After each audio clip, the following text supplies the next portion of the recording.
ಕರ್ತನಲ್ಲಿ ಪ್ರೀತಿ ಅಂತ ಸಹೋದರ ಸಹೋದರಿಯರೇ, ನಿಮ್ಮೆಲ್ಲರಿಗೂ ತಂದೆಯ ದೇವನಾಮದಲ್ಲೂ ನಮ್ಮ ರಕ್ಷಕನ ಒಡೆಯನಾಗಿರಂತ ಯೇಸು ಕ್ರಿಸ್ತ ನಾಮದಲ್ಲೂ ವಂದನೆಗಳನ್ನು ಸಲ್ಲಿಸುತ್ತಾ, ದೇವರನ್ನ ಕರುಣೆ ಕೃಪೆಗಳಿಂದ ನಾವು ಆತನ ವಾಕ್ಯಗಳನ್ನ ಧ್ಯಾನ ಮಾಡೋಕ್ಕೆ ದೇವ್ರು ಕೊಟ್ಟಂತ ಮಹಾ ಒಂದು ಕೃಪೆಗಾಗಿ ದೇವರಿಗೆ ಕೃತಜ್ಞತಾ ಸ್ತೋತ್ರ ಉಳ್ಳವರಾಗನ.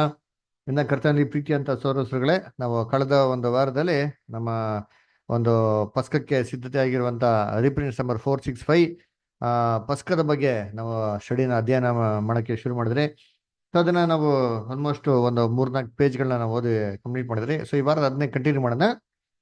ಅದರಿಂದ PDF ನೀವೆಲ್ಲರಿಗೂ ಶೇರ್ ಮಾಡಿದ್ದೀನಿ. ಯಾರೆಲ್ಲ ಓದಕ್ಕೆ ಇಂಟ್ರೆಸ್ಟ್ ಇದೆಯೋ ಸಹೋದರ ಸಹೋದರಿಗಳ ಕೈಗಳಿರ್ತಾರೆ, ಅವ್ರಿಗೆ ಅವಕಾಶ ಕೊಡೋಕೆ ಅನುಕೂಲ ಆಗ್ಬೋದು.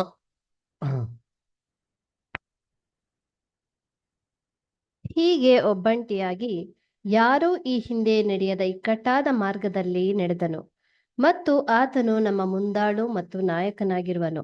ಅವನ ಹೃದಯವು ಕೆಲವೊಮ್ಮೆ ಸಾಯುವಷ್ಟು ದುಃಖಿತವಾದದ್ದು ಆಶ್ಚರ್ಯವೇನಲ್ಲ. ಸಮಯ ಬಂದಾಗ ಅವರು ಪಸ್ಕ ಭೋಜನ ತಿನ್ನಲು ಕುಳಿತರು.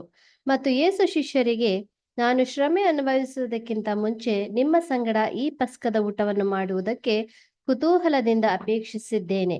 ನಾನು ನಿಮಗೆ ಹೇಳುತ್ತೇನೆ, ಇದು ದೇವರ ರಾಜ್ಯದಲ್ಲಿ ನೆರವೇರುವ ತನಕ ನಾನು ಇನ್ನು ಮೇಲೆ ಪಸ್ಕದ ಊಟವನ್ನು ಮಾಡುವುದೇ ಇಲ್ಲ ಎಂದು ಹೇಳಿದನು. ಲೂಕ 22:15 ಮತ್ತು 16.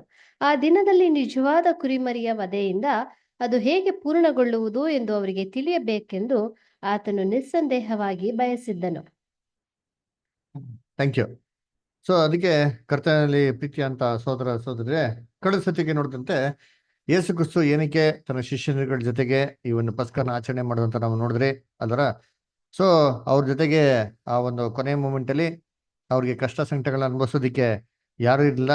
ತನ್ನ ಏಕೈಕವಾಗಿ ಒಬ್ಬಂಟಿನಾಗಿ ಇವೆಲ್ಲ ಅನುಭವಿಸ್ಬೇಕಾಯ್ತ ನೋಡಿದ್ರಿ. ಸತಿ ನೋಡ್ಬೇಕಾದ್ರೆ ಯೇಸು ಕ್ರಿಸ್ತು ಈ ಒಂದು ಇಕ್ಕಟ್ಟಾದ ಮಾರ್ಗ ನಡೆದಕ್ಕೆ ಅವರೇ ಪ್ರಥಮ ಆಗಿರೋದ, ಆಮೇಲೆ ಅವರೇ ಲೀಡರ್ ಮತ್ತೆ ಅವರೇ ಮಾರ್ಗದರ್ಶಿ ಆಗಿರೋದ್ರಿಂದ ಏನ್ರಿ ಅವ್ರಿಗೆ ಇದು ಏನ್ರಿ ಆ ಒಂದು ಹಿಂಸೆ, ಕಷ್ಟ, ಸಂಕಟ, ವೇದನೆಗಳು ಇವೆಲ್ಲ ಅನುಭವಿಸಿ ಅವ್ರು ನಡೆದಕ್ಕೆ ಖಂಡಿತವಾಗೂ ಯೇಸು ಕ್ರಿಸ್ತನ ಹೃದಯ ಏನಾಗಿದೆ, ತುಂಬಾ ಭಾರವಾಗಿತ್ತು ಅಂತ ಕೂಡ ನಾವೇನ್ ಮಾಡ್ತೀವಿ ನೋಡ್ತೀರಿ. ಅದಕ್ಕೆ ಯೇಸು ಕ್ರಿಸ್ತು ಕೂಡ ಒಂದ್ ಕಡೆ ಹೇಳ್ಬೇಕಾರೆ ಮತ್ತೆ 23 ಏನ್ರಿ ನನ್ನ ಏನ್ರಿ ಹೃದಯವು ಸಾಯುವಷ್ಟು ಏನಾಗಿದೆ, ಒಂದು ಭಾರವಾಗಿದೆ ಅಂತ ಹೇಳ್ತಾರೆ. ಇಂಗ್ಲಿಷ್ ಹೇಳ್ತಾರೆ, ಮೈ ಸೋಲ್ ಈಸ್ ಎಕ್ಸೀಡಿಂಗ್ಲಿ ಸಾರೋಫುಲ್ ಅಂಟು ಡೆತ್ ಅಂತ ಏನ್ ಮಾಡ್ತಾರೆ ಅವರ. ಸೊ ಸಾಯುವಷ್ಟು ದುಃಖಕ್ಕೆ ಏನಾಗಿದ್ದೀನಿ ನಾನು, ಒಳಗಾಗಿದ್ದೀನಿ ಅಂತ ಹೇಳ್ತಾರೆ. ಅಂದ್ರೆ ಯೇಸು ಕ್ರಿಸ್ತನ್ಗೆ ಆ ಒಂದು ದುಃಖ, ಆ ಒಂದು ಸಂಕಟ ಏನಾಗಿತ್ತಂದ್ರೆ ಅವ್ರಿಗೆ ಇತ್ತು ಅಂತ ಹೇಳ್ತಾರೆ ಅಂದ್ರ. ಸತಿ ನೋಡ್ಬೇಕಾದ್ರೆ ಈ ಒಂದು ಕೊನೆ ಪಂಕ್ತಿಯಲ್ಲಿ ಶಿಷ್ಯನ ಜೊತೆಗೆ ಕೂತ್ಕೊಂಡ ಕೊನೆಯ ಸತಿ ಆಚರಣೆ ಮಾಡ್ಬೇಕಾದ್ರೆ ಅವರು ತನ್ನ ಒಂದು ಆಸೆನ ಏನ್ ಮಾಡ್ತಾರೆ ಅಲ್ಲಿ ಶಿಷ್ಯನಿಗೆ ಎಕ್ಸ್ಪ್ರೆಸ್ ಮಾಡ್ತಾರೆ. ಏನಪ್ಪಾ ಆಸೆ ಎಕ್ಸ್ಪ್ರೆಸ್ ಮಾಡ್ತಾರೆ ಅಂತಂದ್ರೆ, ನಿಮ್ಮ ಜೊತೆಗೆ ಈ ಕೊನೆಯದಾಗಿ ಈ ಒಂದು ಪಸ್ಕದಲ್ಲಿ ನಾನು ಭೋಜನ ಮಾಡ್ಬೇಕು ಅಂತ ಏನ್ ಮಾಡ್ತಾ ಇದ್ರಿ, ಬಹು ಕುತೂಹಲದಿಂದ ನಾನು ಆಸೆ ಪಡ್ತಾ ಇದ್ದೀನಿ ಅಂತ ಏನ್ ಮಾಡ್ತಾರೆ ಯೇಸು ಕ್ರಿಸ್ತು ಹೇಳ್ತಾರೆ ಅಲ್ವರ. ಅಂದ್ರೆ ನಮ್ಮ ಸತ್ಯವೇದಲ್ಲಿ ನೋಡಿದ್ರೆ ಯೇಸು ಕ್ರಿಸ್ತು ತುಂಬಾ ಆಸೆಯಿಂದ ಏನ್ರಿ ತುಂಬಾ ಒಂದು ಏನ್ರಿ ತುಂಬಾ ಅಪ್ರಿಶಿಯೇಟ್ ಮಾಡಿ ಇದನ್ನ ನಾನು ಮಾಡ್ಲೇಬೇಕು ಅಂತ ತುಂಬಾ ಸಂತೋಷದಿಂದ ಅವ್ರ ಆಸೆ ಪಟ್ಟು ಮಾಡಿರೋಂಥ ಕೆಲಸಗಳು ತುಂಬಾ ಕಮ್ಮಿ ರೀ ಸತ್ಯವೇದದಲ್ಲಿ ಅಲ್ವರ. ಅದನ್ನ ಯಾವಾಗ ಎಕ್ಸ್ಪ್ರೆಸ್ ಮಾಡಿ ಎಲ್ಲ ಆಸೆ ಪಟ್ಟೆ ಮಾಡಿದ್ರು, ಆದ್ರೆ ಎಕ್ಸ್ಪ್ರೆಸ್ ಮಾಡಿರೋದು ಅಯ್ಯೋ ಇದು ನಂಗೆ ತುಂಬಾ ಇಷ್ಟವಾಗಿದೆ ಇದು ನನಗೆ ಅಂತಂದ್ಬಿಟ್ಟು ಅಲ್ವರ. ಅದು ಯಾವ್ದಪ್ಪ ಅಂದ್ರೆ ಈ ಒಂದು ವಿಚಾರದ ಬಗ್ಗೆನೇ ಹೇಳೋದಲ್ವರ. ಸೊ ಈ ಒಂದು ಪ್ರಭುರಾತ್ರಿ ಭೋಜನನ ನಿಮ್ಮ ಜೊತೆಗೆ ಆಚರಣೆ ಮಾಡ್ಬೇಕು ಅಂತ ಮಾಡಿ ತುಂಬಾ ಒಂದು ಆಸೆಯಿಂದ ಇದ್ದೀನಿ ಅಂತ ಏನ್ ಮಾಡ್ತಾರೆ ಅಲ್ಲಿ ಹೇಳ್ತಾರೆ ಅಲ್ವರ. ಸೊ ಅದಕ್ಕೆ ನೋಡ್ಬೇಕಾರೆ ಏನ್ರಿ ಅದನ್ನ ಯೇಸು ಕ್ರಿಸ್ತಲ್ಲಿ ಹೇಳ್ಬೇಕಾದ್ರೆ ಇನ್ನೊಂದು ಕೂಡ ಮಾತು ಹೇಳ್ತಾರೆ. ಏನಂತ ಹೇಳ್ತಾರೆ, ಇನ್ನು ಮೇಲೆ ಈ ಒಂದು ದ್ರಾಕ್ಷಿ ರಸನ ನಾನು ಏನ್ ಮಾಡೋದಿಲ್ಲ, ನಿಮ್ ಜೊತೆಗೆ ಯಾವತ್ತೂ ಕುಡಿಯೋದಿಲ್ಲ, ಅದನ್ನ ದೇವರಾಜ್ಯದಲ್ಲಿ ಏನ್ ಮಾಡ್ತೀನಿ ನಾನು ಕುಡಿತೀನಿ ಅಂತ ಕೂಡ ಹೇಳೋದನ್ನ ನಾವ್ ಏನ್ ಮಾಡ್ತೀವಿ ನೋಡ್ತೀರಿ ಅಲ್ವರ. ಅಸಲ್ಗೆ ಶಿಷ್ಯರುಗಳಿಗೆ ಅವ್ರೇನಪ್ಪ ಅರ್ಥ ಮಾಡಿಸ್ಬೇಕಾಯ್ತು ಅಂತ ನೋಡ್ಬೇಕಾರೆ ಏನ್ರಿ ಯೇಸು ಕ್ರಿಸ್ತು ಆ ಒಂದು ಛಾಯಲ್ಲಿರೋಂಥ ಒಂದು ಕುರಿಮರಿಗೆ ಏನಾಗಿದ್ದಾರೆ, ಒಂದು ನೇಳಾಗಿದ್ದಾರೆ ಅಂತ ಏನ್ ಮಾಡಿದ್ರು ಇವೆಲ್ಲ ಮುಖಾಂತರಗಳು ನೋಡ್ಸಿದ್ರು ಅಂತ ನಾವು ನೋಡ್ತೀರಿ. ಓಕೆ, ನೆಕ್ಸ್ಟ್ ಪ್ಯಾರಾಗ್ರಾಫ್ ಯಾರು ಓದ್ತೀರಾ ಬ್ರದರ್ ಸಿಸ್ಟರ್ಸ್? ಯಾರನ್ನ ಇದೆಯಾ ಓದ್ತೀರಾ? ಯಾರಾದ್ರ? ನಾನು PDF ವಾಟ್ಸಪ್ ಮಾಡಿದೀನಿ. ಆ PDF ಅಲ್ಲಿ ಪೇಜ್ ನಂಬರ್ 8 ಕೂಡ ತೆಗೆದು ಕೂಡ ಓದ್ಬೋದು, ಇಲ್ಲ ಸ್ಕ್ರೀನ್ ಅಲ್ಲಿ ತೆಗೆದು ಓದಕ್ ಆಗ್ತಾನು ಕೂಡ ಓದ್ಬೋದು. ಬಹುಶಃ ಅವರೊಂದಿಗೆ ಈ ಪಸ್ಕ ಭೋಜನವನ್ನು ತಿನ್ನಲು ಆತನು ವಿಶೇಷವಾಗಿ ಬಯಸಿದ ಒಂದು ಕಾರಣವೆಂದರೆ ಅವರು ಅದನ್ನು ಸ್ವೀಕರಿಸುವಂತ ರೀತಿಯಲ್ಲಿ ಪಸ್ಕದ ಮಹತ್ವದ ಸತ್ಯವನ್ನು ಅವರಿಗೆ ತಿಳಿಯಪಡಿಸಲು ಅವನು ಯೋಚಿಸಿದನು. ಅವರು ಊಟ ಮಾಡುತ್ತಿರುವಾಗ ಆತನು ರೊಟ್ಟಿಯನ್ನು ತೆಗೆದುಕೊಂಡು ದೇವರ ಸ್ತೋತ್ರ ಮಾಡಿ ಮುರಿದು ಅವರಿಗೆ ಕೊಟ್ಟು, ತಕೊಳ್ಳಿರಿ, ತಿನ್ನಿರಿ, ಇದು ನನ್ನ ದೇಹ ಅಂದನು. ಮಾರ್ಕ್ 14:22. ಇದು ನಿಮಗೋಸ್ಕರ ಕೊಟ್ಟಿರುವ ನನ್ನ ದೇಹ, ನನ್ನನ್ನು ನೆನೆಸಿಕೊಳ್ಳುವುದಕ್ಕೋಸ್ಕರ ಹೀಗೆ ಮಾಡಿರಿ ಅಂದನು. ಆಮೇಲೆ ಆತನು ದ್ರಾಕ್ಷಾರಸದ ಪಾತ್ರೆಯನ್ನು ತೆಗೆದುಕೊಂಡು ದೇವರ ಸ್ತೋತ್ರ ಮಾಡಿ, ಇದನ್ನು ತಕೊಂಡು ನಿಮ್ಮಲ್ಲಿ ಹಂಚಿಕೊಳ್ಳಿರಿ, ಈ ಪಾತ್ರೆಯು ನಿಮಗೋಸ್ಕರ ಸುರಿಸಲ್ಪಡುವ ನನ್ನ ರಕ್ತದಿಂದ ಸ್ಥಾಪಿತವಾಗುವ ಹೊಸ ಒಡಂಬಡಿಕೆಯನ್ನು ಸೂಚಿಸುತ್ತದೆ ಅಂದನು. ಲೂಕ 22:19-20. Thank you sister. ಸೊ ಅದಕ್ಕೆ ಯೇಸು ಕ್ರಿಸ್ತು ಏನಕ್ಕೆ ತುಂಬಾ ಕುತೂಹಲದಿಂದ ನಾನು ಇದನ್ನ ನಿಮ್ ಜೊತೆಗೆ ಆಚರಣೆ ಮಾಡ್ತೀನಿ ಅಂತ ಹೇಳಿದ್ರು ಅಂತಂದ್ರೆ, ಇನ್ನೊಂದು ಕಾರಣ ಏನಪ್ಪಾ ಅಂದ್ರೆ, ಶಿಷ್ಯರುಗಳಿಗೆ ಆ ಒಂದು ಪಸ್ಕದ ಒಂದು ಸಿಗ್ನಿಫಿಕೆನ್ಸ್ ಏನೋ, ಅದ್ರ ನಿಜವಾದ ಅರ್ಥ ಏನೋ, ಅಲ್ರ ಆತ್ಮಿಕ ಅರ್ಥ ಅಂದ್ರೆ ಏನಪ್ಪಾ, ರೊಟ್ಟಿ ಅಂದ್ರೆ ಏನೋ, ಅಲ್ರ ದ್ರಾಕ್ಷಾರಸನ ಏನು ಅಂತಂದ್ಬಿಟ್ಟು ಅರ್ಥ ಶಿಷ್ಯರುಗಳಿಗೆ ಗೊತ್ತಾಗ್ಲಿ ಅಂತ ಅಂದ್ಬಿಟ್ಟು ಯೇಸು ಕ್ರಿಸ್ತು ಏನ್ ಮಾಡಿದ್ದು, ಇದನ್ನ ಮಾಡಿದ್ದು ಅಂತ ಹೇಳ್ತಾರೆ. ಅದನ್ನ ನಾವು ವಾಕ್ಯದಲ್ಲಿ ಕೂಡ ಏನ್ ಮಾಡ್ತೀರಿ, ಬಹು ಸ್ಪಷ್ಟವಾಗಿ ಓದ್ತೀರಿ. ಏನಂತ ಹೇಳ್ತಾರೆ, ಆ ರೊಟ್ಟಿನ ತಗೊಂಡು ಯೇಸು ಕ್ರಿಸ್ತು ಏನ್ ಮಾಡ್ತಾರೆ, ದೇವ್ರಿಗೆ ಸ್ತೋತ್ರ ಮಾಡಿ ಏನ್ ಮಾಡ್ತಾರೆ, ಮುರಿದ್ಬಿಟ್ಟು ಏನ್ರಿ ದೇವ್ರಿಗೆ ಸ್ತೋತ್ರ ಮಾಡಿ ಮುಡಿಬೇಕಂತ ಹೇಳ್ತಾರೆ. ಇದು ಏನ್ ಮಾಡಿದೆ, ಇದು ನನ್ನ ದೇಹ, ನಿಮ್ಗಾಗಿ ಮುರಿಯಲ್ಪಟ್ಟಂತ ನನ್ನ ದೇಹ, ನೀವೇನ್ ಮಾಡ್ರಿ ಇದನ್ನ ತಗೊಂಡು ನೀವೆಲ್ಲರೂ ಏನ್ ಮಾಡಿ ಇದನ್ನಲ್ಲಿ ಭೋಜನ ಮಾಡಿ ಅಂತ ಹೇಳ್ತಾರೆ. ನೋಡಿದ್ರ? ಸೊ ಅದಕ್ಕೆ ನೋಡ್ಬೇಕಾದ್ರೆ ಇದು ಕರ್ತನ ಒಂದು ಶರೀರ ಅಂತ ಏನ್ ಮಾಡ್ಬೇಕಾಯ್ತು, ಅವರು ಅದು ಅರ್ಥ ಮಾಡ್ಕೊಬೇಕಾಗಿತ್ತು ಅಂತ ಕೂಡ ಹೇಳ್ತಾರೆ. ಅದಕ್ಕೋಸ್ಕರ ಅವ್ರಿಗೆ ಇದನ್ನ ಆಚರಣೆ ಮಾಡಿದಿರಾ, ಸುಮ್ಮನೆ ಹಂಗೆ ಹೇಳಿದ್ರೆ ಅರ್ಥ ಆಗ್ತದೆ ಅಂದ್ರೆ ಅದೇನಾಗ ತುಂಬಾ ಕಷ್ಟ ಆಗುತ್ತೆ. ಅದಕ್ಕೆ ನೋಡ್ಬೇಕಾದ್ರೆ ಅವ್ರಿಗೆ ಕ್ಲೀನಾಗಿ ಅರ್ಥ ಆಗೋ ರೀತಿಲಿ ಅದು ಆಚರಣೆಯಲ್ಲಿ ಕೂಡ ಇರಬೇಕು, ಅರ್ಥ ಆಗೋ ರೀತಿಲಿ ಇರ್ಬೇಕು ಅಂತ ಏನ್ ಮಾಡ್ತಾರೆ, ಅದನ್ನ ಹೇಳ್ತಾರೆ ಅಲ್ರ.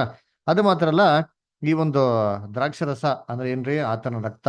ಅದು ಏನಕ್ಕೆ ಹೆಂಗೆ ರಕ್ತ ಅಂತ ಸೂಚನೆ ಮಾಡ್ತಾರೆ, ಅರ್ಥ ಏನು ಅಂದ್ರೆ ಏನ್ರಿ, ಹೊಸ ಒಡಂಬಡಿಕೆನ ಸ್ಥಿರಪಡಿಸೋದಕ್ಕೆ ಯೇಸು ಕ್ರಿಸ್ತನ ಒಂದು ಸುರಿಸಲ್ಪಟ್ಟಂತ ರಕ್ತ ಕೂಡ ಅಂತ ಏನಾಗಬೇಕು, ಅದು ಅರ್ಥ ಕೂಡ ಗೊತ್ತಾಗ್ಲಿ ಅಂತ ಏನ್ ಮಾಡ್ತಾರೆ, ಅಲ್ಲಿ ಶಿಷ್ಯನ ಮುಂದೆ ಇದನ್ನ ಆಚರಣೆ ಮಾಡಿ ಈ ಪದಗಳನ್ನ, ಈ ಮಾತುಗಳನ್ನ ಬಳಸೋದು ನೋಡ್ತೀರಿ. ಅದರ ಶಿಷ್ಯನಿಗೆ ಖಂಡಿತವಾಗೂ 100% ಏನಾಗಿಲ್ಲ, ಅರ್ಥ ಆಗಿರಲ್ಲ. ಆದ್ರೂ ಕೂಡ ಯೇಸು ಕ್ರಿಸ್ತು ಮುಂದೆ ಬರೋ ದಿನಗಳೇ ಪವಿತ್ರಾತ್ಮ ಬರ್ಬೇಕಾರೆ ಅವ್ರಿಗೆ ಎಷ್ಟೋ ವಿಚಾರಗಳು ಏನಾಗ್ತಾರೆ, ಗೊತ್ತಾಗ್ತಾರೆ ಅಂತ ಯೇಸು ಕ್ರಿಸ್ತು ಏನ್ ಮಾಡ್ತಾರೆ, ಇದನ್ನ ಅವ್ರಿಗೆ ಎಕ್ಸ್ಪ್ಲೇನ್ ಮಾಡಿ ಏನ್ ಮಾಡ್ತಾರೆ, ಈ ಕೆಲಸನ ಮಾಡೋದು ನಾವ್ ಏನ್ ಮಾಡ್ತೀವಿ ನೋಡ್ತೀರಿ. ಓಕೆ, ನೆಕ್ಸ್ಟ್ ಪ್ಯಾರಾಗ್ರಾಫ್ ಯಾರು ಓದ್ತೀರಾ? ಓದ್ತೀನಿ ಬ್ರದರ್. ಬದರ್ ಓದ್ರಿ.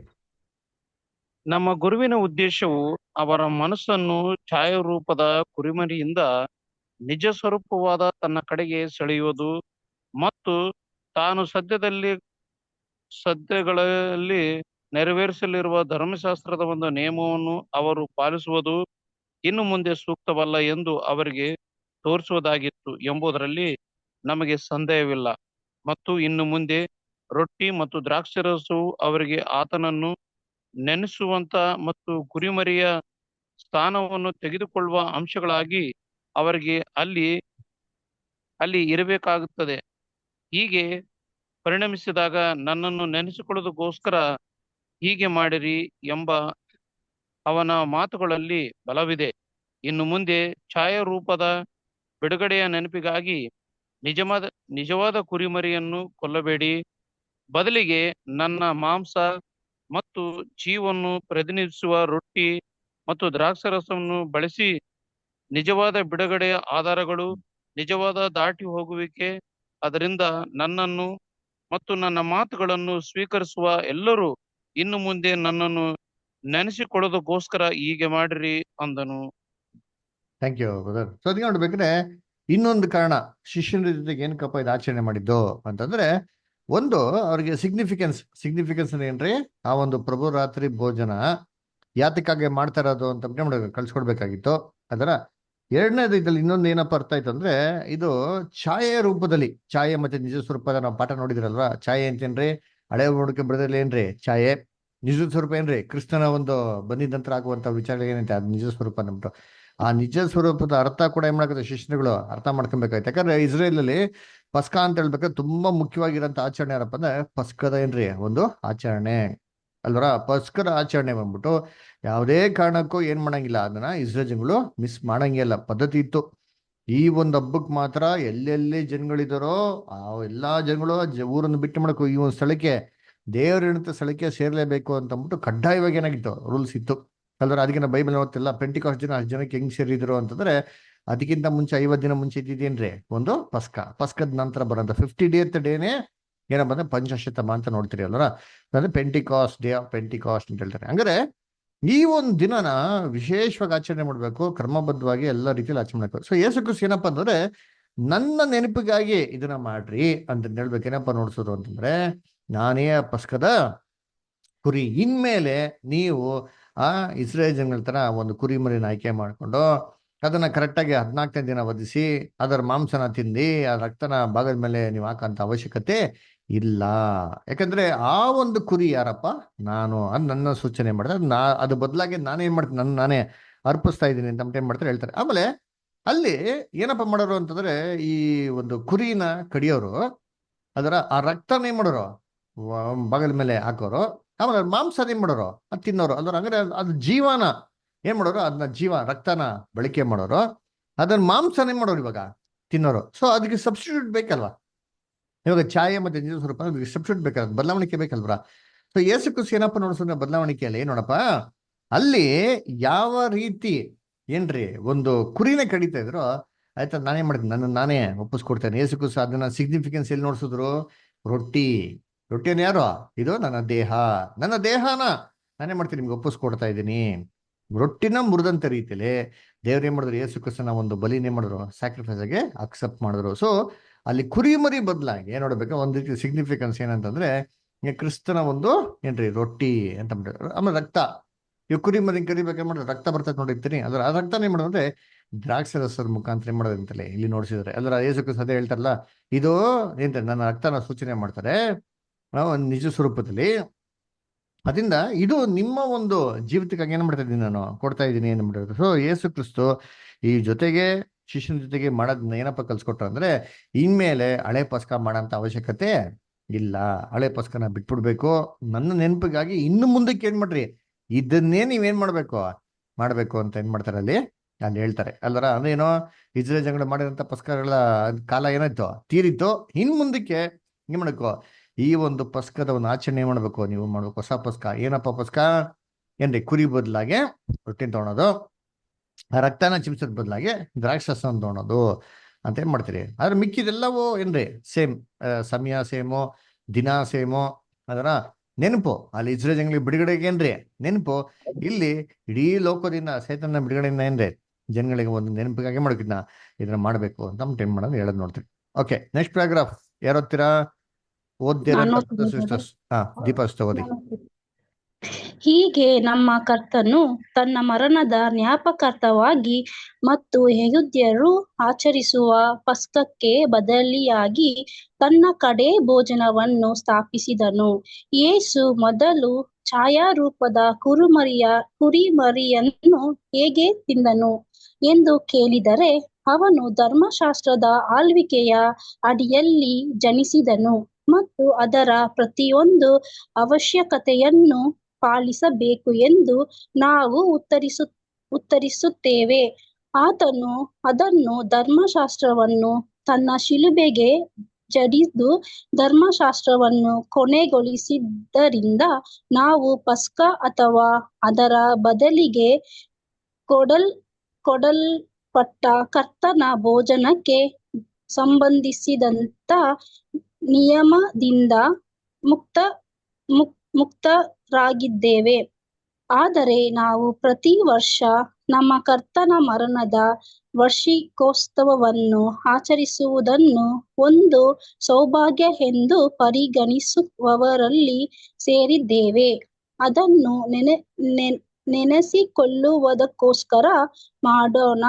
ಯಾಕಂದರೆ ನಮ್ಮ ಪಸ್ಕದ ಯಜ್ಞದ ಕುರಿಯು ಕೊಯ್ದದೆ ಆದವದಂದರೆ ಕ್ರಿಸ್ತನೇ ಆದ ಕಾರಣ ನಾವು ಹಬ್ಬವನ್ನು ಆಚರಿಸೋಣ. Thank you brother. Thank you sister. ಕರ್ತನಲ್ಲಿ ಪ್ರೀತಿ ಅಂತ ಸಹೋದರಗಳೇ, ಯೇಸು ಕ್ರಿಸ್ತನು ಏನಪ್ಪ ಮಾಡ್ತಾರೆ ಅಂತಂದ್ರೆ ಆ ಪಸ್ಕನ ಸಬ್ಸ್ಟಿಟ್ಯೂಟ್ ಮಾಡ್ಬಿಟ್ಟು ನನ್ನ ಮರಣದ ನೆನಪಿಗಾಗಿ ಏನ್ ಮಾಡಿ ನೀವು ಇದನ್ನ ಮಾಡಿ ಅಂತ ಹೇಳ್ತಾರೆ. ಅಲ್ಲರ ಅಲ್ಲಿ ಒಂದು ಕುರಿಯ ಮರಿಯ ಒಂದು ಮರಣನ ನೆನೆಸ್ಕೊಂಡೋಗೋಸ್ಕರ ಇಸ್ರೇಲ್ ಜನಗಳ ಸ್ವಾತಂತ್ರ್ಯ ನೆನೆಸ್ಕೊಂಡೋಗೋಸ್ಕರ ಏನ್ ಮಾಡ್ಬೇಕೈತೆ ಅಲ್ಲಿ ಏನ್ ಮಾಡ್ಬೇಕೈತೆ ಅಲ್ಲಿ ಆ ಪಸ್ಕನ ಆಚರಣೆ ಮಾಡಕೈತು ಅಲ್ವರ. ಸರಿ, ಇವಾಗ ಇಲ್ಲಿ ವಾಕ್ಯದಲ್ಲಿ ನಾವು ಏನಪ್ಪ ನೋಡ್ತೀವಿ ಅಂದ್ರೆ ಆ ಪಸ್ಕದ ಕುರಿ ಏನ್ರಿ ಕ್ರಿಸ್ತನೇ ಅಂತ ನೋಡ್ತೀರಿ ಅಲ್ವರ. ಇವಾಗ ಕ್ರಿಸ್ತನೇ ಆ ಪಸ್ಕದ ಕುರಿ ಆಗಿರ್ಬೇಕಾರೆ ಯಾಕೆ ಅವರು ಪಸ್ಕನ ಆಚರಣೆ ಮಾಡ್ಬೇಕಾಗಿತ್ತು? ಯಾವ ಪಸ್ಕ? ಇಲ್ಲಿ ಹೇಳ್ತಾರೆ ನೋಡ್ಬೇಕಾದ್ರೆ, ಯೇಸು ಕ್ರಿಸ್ತು 3.5 ವರ್ಷ ತನ್ನ ಒಂದು ಓಟನ ಓಡಿಸಿ ಹೋದಕ್ಕೆ ಮುಂಚೆನೆ ಅವ್ರು ಭೂಲೋಕ ಇರ್ಬೇಕಾದ್ರೆ 3.5 ವರ್ಷ ಕುರಿನ ಕಡಿದ್ಬಿಟ್ಟು ಮಾಂಸನೇ ಮಾಡೋರು, ಎಲ್ಲ ಯಹೂದ್ಯರು ಹೇಳ್ತಾರನೇ ಮಾಡಿದ್ರು, ಇವರು ಕೂಡ ತಿಂದವ್ರೆ ಅಲ್ವರ. ಇವಾಗ ಯೇಸು ಕ್ರಿಸ್ತು ಪಸ್ಕದ ಕುರಿಯಾಗಿರ್ಬೇಕಾದ್ರೆ ಅವ್ರು ಏನಕ್ಕೆ ಈ ಆಚರಣೆ ಎಲ್ಲ ಮಾಡ್ಬೇಕಂತ ಅವಶ್ಯಕತೆ ಏನಿತ್ತು ಅಲ್ವರ ಅಂತ ನೋಡೋದಂತಂದ್ರೆ, ಅದು ಅವಶ್ಯಕತೆ ಇತ್ತು. ಯಾಕಂದ್ರೆ ಯೇಸು ಕ್ರಿಸ್ತು ನ್ಯಾಯ ಪ್ರಮಾಣ ಕೆಳಗಡೆ ಹುಟ್ಟಿರೋದ್ರಿಂದ ನ್ಯಾಯ ಪ್ರಮಾಣದಲ್ಲಿರುವಂತ ಎಲ್ಲಾ ವಿಚಾರಗಳನ್ನ ನೆರವೇರಿಸೋದು ಯೇಸು ಕ್ರಿಸ್ತನ ಒಂದು ಕರ್ತವ್ಯವಾಗಿತ್ತು. ಗಲಾತ್ಯ 4:4 ಹೇಳ್ತಾರಲ್ಲ ಅಲ್ವರ. ಆಮೇಲೆ ಮತ್ತೇದಲ್ಲಿ ಏನ್ ಹೇಳ್ತಾರೆ? ಯೇಸು ಕ್ರಿಸ್ತು 5ನೇ ಅಧ್ಯಾಯದಲ್ಲಿ ನ್ಯಾಯ ಪ್ರಮಾಣದಲ್ಲಿ ಏನ್ರಿ ಯಾವುದನ್ನು ಅಳಿಸೋದಿಕ್ಕೆ ಬರಲಿಲ್ಲ, ಒಂದು ಸೊನ್ನೆ ಆಗ್ಲಿ ಒಂದು ಗುಳ್ಸಾಗ್ಲಿ ಅಳಿಸೋದಿಕ್ಕೆ ಬರಲಿಲ್ಲ, ಎಲ್ಲವನ್ನು ನೆರವೇರಿಸೋದಿಕ್ಕೆ ಬನ್ನಿ ಅಂತ ಹೇಳ್ಬೇಕಾದ್ರೆ ಯೇಸು ಕ್ರಿಸ್ತನ ಕರ್ತವ್ಯ ಸಾಯಂತ ದಿನದವರೆಗೂ ಕೂಡ ನ್ಯಾಯ ಪ್ರಮಾಣದ ಎಲ್ಲಾ ವಿಷಯಗಳನ್ನ ಕೈಗೊಂಡು ಅಂತ ಏನ್ರಿ ಅವ್ರ ಕರ್ತವ್ಯ ಆಗಿತ್ತು. ಹಾಗಿರ್ಬೇಕಾದ್ರೆ ಪಸ್ಕದ ಕುರಿಯನ್ನು ಕೂಡ ಏನ್ ಮಾಡ್ಬೇಕಾಯ್ತು? ಅವರು ಎಲ್ಲಾ ಇಸ್ರೇಲ್ ತನ್ನೇ ತಗೊಬೇಕಾಯ್ತು, ಅದನ್ನ ಕಡಿಬೇಕಾಗಿತ್ತು, ಅದನ್ನ ಏನ್ ಮಾಡ್ಬೇಕಾಯ್ತು? ಭೋಜನ ಮಾಡ್ಬೇಕು. ಇದನ್ನ ಯೇಸು ಕ್ರಿಸ್ತು ಎಲ್ಲಿವರೆಗೂ ಮಾಡೋದಂತಂದ್ರೆ ಏನ್ರಿ ಕೊನೆ ಒಂದು ಸಂದರ್ಭದವರೆಗೂ ಮಾಡೋರು. ಆದ್ರೆ ಯಾವತ್ತು ಸತ್ರು ಅವತ್ತೇನ್ ಮಾಡ್ಲಿಲ್ಲ, ಅದನ್ನ ಮಾಡ್ಲಿಲ್ಲ. ಯಾಕೆಪ್ಪ ಅಂತಂದ್ರೆ ಎಲ್ಲಾ ಇಸ್ರೇಲ್ಗಳು ಪಸ್ಕದ ಕುರಿನ ಆಚರಣೆ ಮಾಡೋದ ಸಂದರ್ಭದಲ್ಲಿ ಯೇಸು ಕ್ರಿಸ್ತು ಆಡಿ ಶಿಲುಬೆ ಮೇಲೆ ಏನಾಗಿದ್ರು? ತನ್ನ ಪ್ರಾಣನ ಪಸ್ಕದ ಕುರಿ ಬದಲಾಗಿ ತನ್ನ ಪ್ರಾಣನೇ ಮಾಡೋದು ಒಪ್ಪಿಸ್ಕೊಟ್ಟಿರೋದ್ರಿಂದ ಕೊನೆ ಒಂದು ಪಂಕ್ತಿಯಲ್ಲಿ ಆ ಒಂದು ಹೊಸ ನಿಯಮನ ಏನ್ ಮಾಡುತ್ತೆ? ತಂದೆ ಶಿಷ್ಯನಿಗೆ ಕೊಡ್ತಾರೆ ಅಲ್ವರ. ಅದಕ್ಕೆ ಯಹೂದ್ಯರು ಒಂದು ದಿನ ನಂತರ ಪಸ್ಕದ ಕುರಿನ ಕಡಿದ್ರೆ, ಯೇಸು ಕ್ರಿಸ್ತು ಅದಕ್ಕಿಂತ ಒಂದಿನ ಮುಂಚೆ ಈ ಹೊಸ ನಿಯಮ ಪ್ರಭು ರಾತ್ರಿ ಭೋಜನ ಎಂಬಂತ ಹೊಸ ನಿಯಮನ ಏನ್ ಮಾಡ್ತಾರೆ? ಅಲ್ಲಿ ಅಲ್ಲಿ ಸ್ಥಾಪನೆ ಮಾಡೋದು ನಾವ್ ಏನ್ ಮಾಡ್ತೀರಿ ನೋಡ್ತೀರಿ ಅಲ್ವರ. ಸೊ ಇಂದ ಇಸ್ರೇಲ್ಗಳು ಯಾವ ರೀತಿ ಒಂದು ಎಷ್ಟು ಒಂದು ಆಸಕ್ತಿಯಿಂದ ಒಂದು ದೊಡ್ಡ ಆಶೀರ್ವಾದ ಇದು ಅಂತಂದ್ಬಿಟ್ಟು ಈ ಹಬ್ಬನ ಆಚರಣೆ ಮಾಡೋರು, ನಾವು ಕೂಡ ಏನ್ ಮಾಡ್ಬೇಕಂದ್ರೆ ಈ ಪಸ್ಕದ ಒಂದು ಒಂದು ಪಂಕ್ತಿಯಲ್ಲಿ ಕೈ ಹಾಕ್ಬೇಕಾರೆ, ಅದರ ಪ್ರಭುರಾತ್ರಿ ಭೋಜನ ಕೈ ಹಾಕ್ಬೇಕಾರೆ ನಾವು ಕೂಡ ಏನ್ರಿ ಅಷ್ಟೇ ಒಂದು ದೇವರ ಆಶೀರ್ವಾದ, ದೇವರ ಕೃಪೆ, ದೇವರ ದಯೆ ಅಂತ ನೆನೆಸ್ಕೊಂಡು ಏನ್ ಮಾಡ್ಕೋ ಗ್ರೇಟೆಸ್ಟ್ ಒಂದು ಆಪರ್ಚುನಿಟಿ ಏನ್ ಮಾಡ್ಕೋ ಅದ್ರಲ್ಲಿ ನಾವು ಸಂತೋಷವಾಗಿ ಏನಾಗಬೇಕು, ಅದಲ್ಲಿ ಪಾಲ್ಗೊಳ್ಬೇಕು ಅಲ್ವರ. ಓಕೆ, ನೆಕ್ಸ್ಟ್ ಪ್ಯಾರಾಗ್ರಾಫ್ ಅನು ಸಿಸ್ಟರ್ ಓದ್ಬೋದಾ?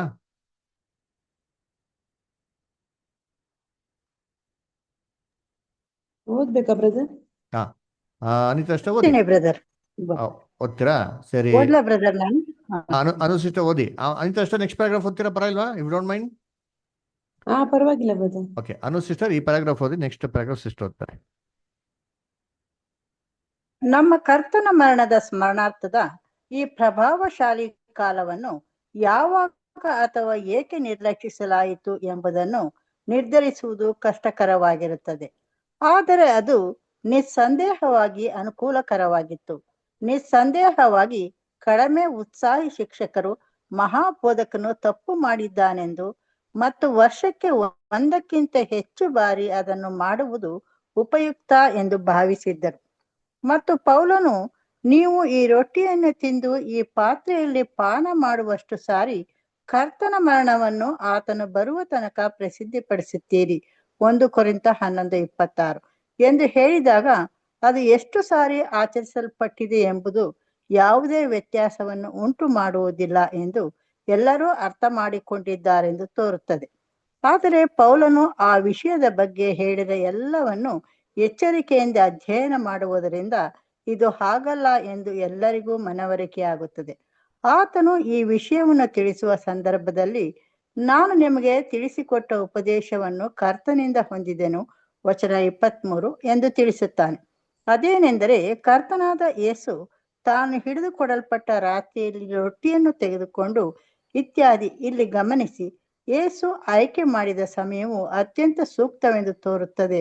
ಮಾತ್ರವಲ್ಲದೆ ತಾನು ಹಿಡಿದುಕೊಡಲ್ಪಟ್ಟ ರಾತ್ರಿಯಲ್ಲಿಯೇ ಇದನ್ನು ಸ್ಥಾಪಿಸಲಾಯಿತು ಎಂದು ಕರ್ತನಿಂದ ವಿಶೇಷ ಪ್ರಕಟಣೆಯ ಮೂಲಕ ಪೌಲನಿಗೆ ತಿಳಿಸಲ್ಪಟ್ಟಿದ್ದು ಇನ್ನೂ ಸೂಕ್ತವಾಗಿತ್ತು.